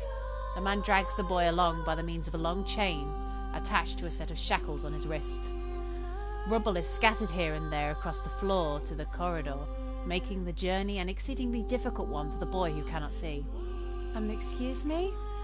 Could you please walk a bit slower, sir? I'm not used to being blindfolded and... Rather than stopping, the man only increases his pace, causing the boy to stumble in an attempt to keep up. 'Cause he's an asshole. This last humiliation proves too much, and the boy finds himself unable to arrest his fall. Without the ability to brace himself, he topples to the floor, smashing his head on a pile of debris, causing a trickle of blood to worm its way down his pale, frightened face. Agonized by the pain, the boy inadvertently opens his eyes, causing the falling drops of blood to emit a strange crackling sound before transforming into tiny white rocks. "Close your damn eyes!" roars the man. "Yes, sir," stammers the boy as he slams his lids shut. He hadn't realized the blindfold had slipped off during the fall, but now he keeps his eyes squeezed shut so tightly that sparkles appear against the black of his vision. The boy is Emil, also known as number 7. He is a magical weapon whose eyes are capable of turning to stone anything that falls under their gaze. "Don't look at me," barks the man. "Never look at me." I'm sorry, sir. I'm looking at the ground now, so if you just hand me the blind..." Instead of waiting for him to finish, the man extends one foot and presses Emil's face to the floor with a heavy black boot. Sir, stop, you're hurting me." "We told you to keep your eyes and your mouth shut, so do it." The man knows this boy, this weapon, could wipe him out with a single glance, and yet subduing him in this way gives him a sense of relief. After making certain the boy is sufficiently cowed, the man leans down, retrieves the blindfold, and knots it tightly around the boy's quivering head. "Right then, on your feet, let's move." Emil staggers to his feet, trying to ignore the red liquid oozing down his face. The blood doesn't matter. The pain doesn't matter. All that matters is finishing the job they had set out for him to do. The second level of the laboratory is in even worse shape than the first. The environs are littered with rubble and rock, making the thought of a decent foothold laughable. When the man's eyes linger on a section of rubble stained in deep red, he has a sudden image of warm, gooey brownies slathered in strawberry sauce. Ew! His stomach lurches at the thought, and when he attempts to avert his eyes, they land on the remains of a human being rendered into what could only be described as paste. The man blinks, his mind goes strangely blank, before attempting to determine exactly how many humans had to be sacrificed to create the scattered piles of flesh around him. Ugh. After a moment, his thoughts simply ceased altogether, as if his mind realizes that he is trying to put such a thing into form is folly. You can go the rest of the way on your own," said the man in a voice much weaker than he wishes to be. "I mean, what does it matter? You're not even human, you're a monster." With this, the man spins around and dashes back down the hall. A helpless Emil simply listens as the footsteps of his erstwhile captor fade into the distance. Emil finds himself alone in a room with the stench of death and blood. For a moment he considers opening his eyes, but the thought of the horrors that await him quickly squash his plan. Instead, he stands still and listens intently. Eventually, a far-off sound reaches his ears. There's a howl. That's a howl I've heard before. Emil resumes walking, using the sound of the distant voice to guide him, almost as if it was calling him home. By the time Emil reaches the third level, he is moving on memory as much as sound. His hands and face are covered in fresh wounds from numerous falls, but every time he thinks about giving up, his mind returns to his sister. We studied together, we ate cookies together, we cried together, we laughed together, and sometimes I was the only one who got yelled at. That's why I was never lonely. Our being together allowed me to stay strong. For Emil, his sister was all he had to live for, so holding that feeling close to his chest, he presses on, one slow step after the other. Finally, Emil finds himself drawing close to a certain experimental chamber in the deepest part of the laboratory. The howl is very close now, and as he touches the switch that controls the door, he thinks about his mission. Number 6 is the ultimate weapon. She is his sister, and he must turn her to stone. The door slowly opens, revealing the massive interior of the experimentation chamber. After a few steps, Emil removes his blindfold and slowly opens his eyes. Sorry, I've got a thing saying a game has just been installed and it's covering the screen from where I'm reading. His sister lurks before him, but she looks nothing like the girl he once knew. Instead, he sees a savage beast crawling on all fours through the shredded remains of researchers. As the thing that had been his sister stops and tilts its head in Emil's direction, he focuses his gaze on it. A series of soft, crunching sounds emerge from the creature as his magic does its terrible work. First the fingers, then the hands, arms, legs, head. With little colour, the beast once possessed fades to a dull ashen grey, and yet somehow it summons what strength remains to pull itself forward toward Emil, one slow, lumbering effort at a time. Wailing, the massive monstrosity closes in. Is she worried about me? Or is she coming to kill me? Emil feels prepared to accept either outcome. After all, this was his older sister, the person he loved more than anyone else in the world. Halua, The moment Emil speaks, number 6 comes to a sudden halt. Silence descends on the chamber as the siblings stare at each other. I'm sorry, Halua, but everyone says you're too powerful. They say it's too dangerous unless I seal you away. I'm so sorry. Emil watches as her body begins to turn to stone once more. Number 6 simply waits in utter perfect silence. I'm sorry, I'm sorry, I'm sorry, I'm sorry. Bam, bam, bam, bam, bam. The moment number 6's petrification is complete, her memories flood into Emil's mind, the two of them huddling together in the cold, all alone in the world, with no one to protect them. All she wanted was to save her little brother. Sorry, I needed a drink. Too much reading. And yet, it was that little brother who, in a sense, saved her. The moment the petrification is complete, Emil sinks to his knees. A frozen sister and a little brother racked with sin. Alone in this cold cage, the two of them weep in a single silent voice.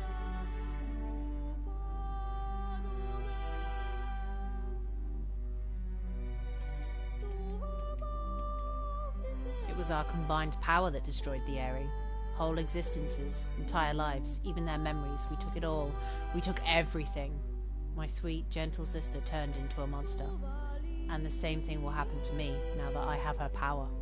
If my instincts as a weapon win out and destroy me in the process, if that power ends up hurting someone I love,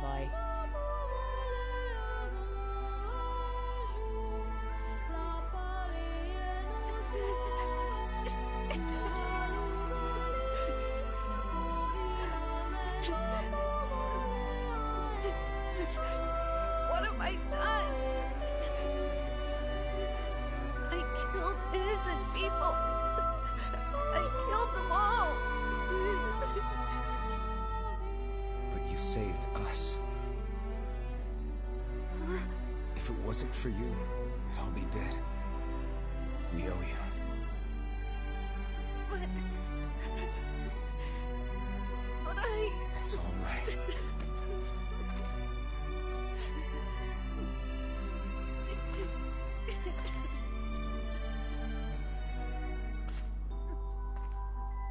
Really? Don't look back.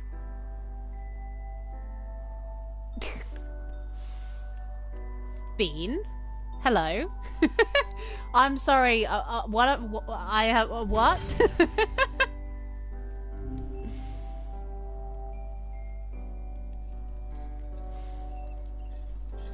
We had best be off. Yeah. You're one smoke. Bean, what are you talking about?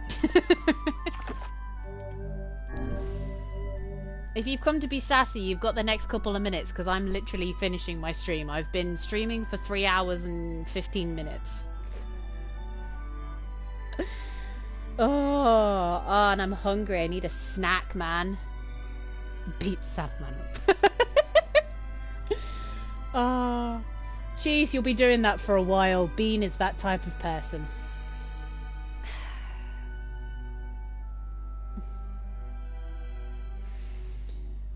Oh, it's so nice to lie down. I've been so still for so long. Try me. Now, children.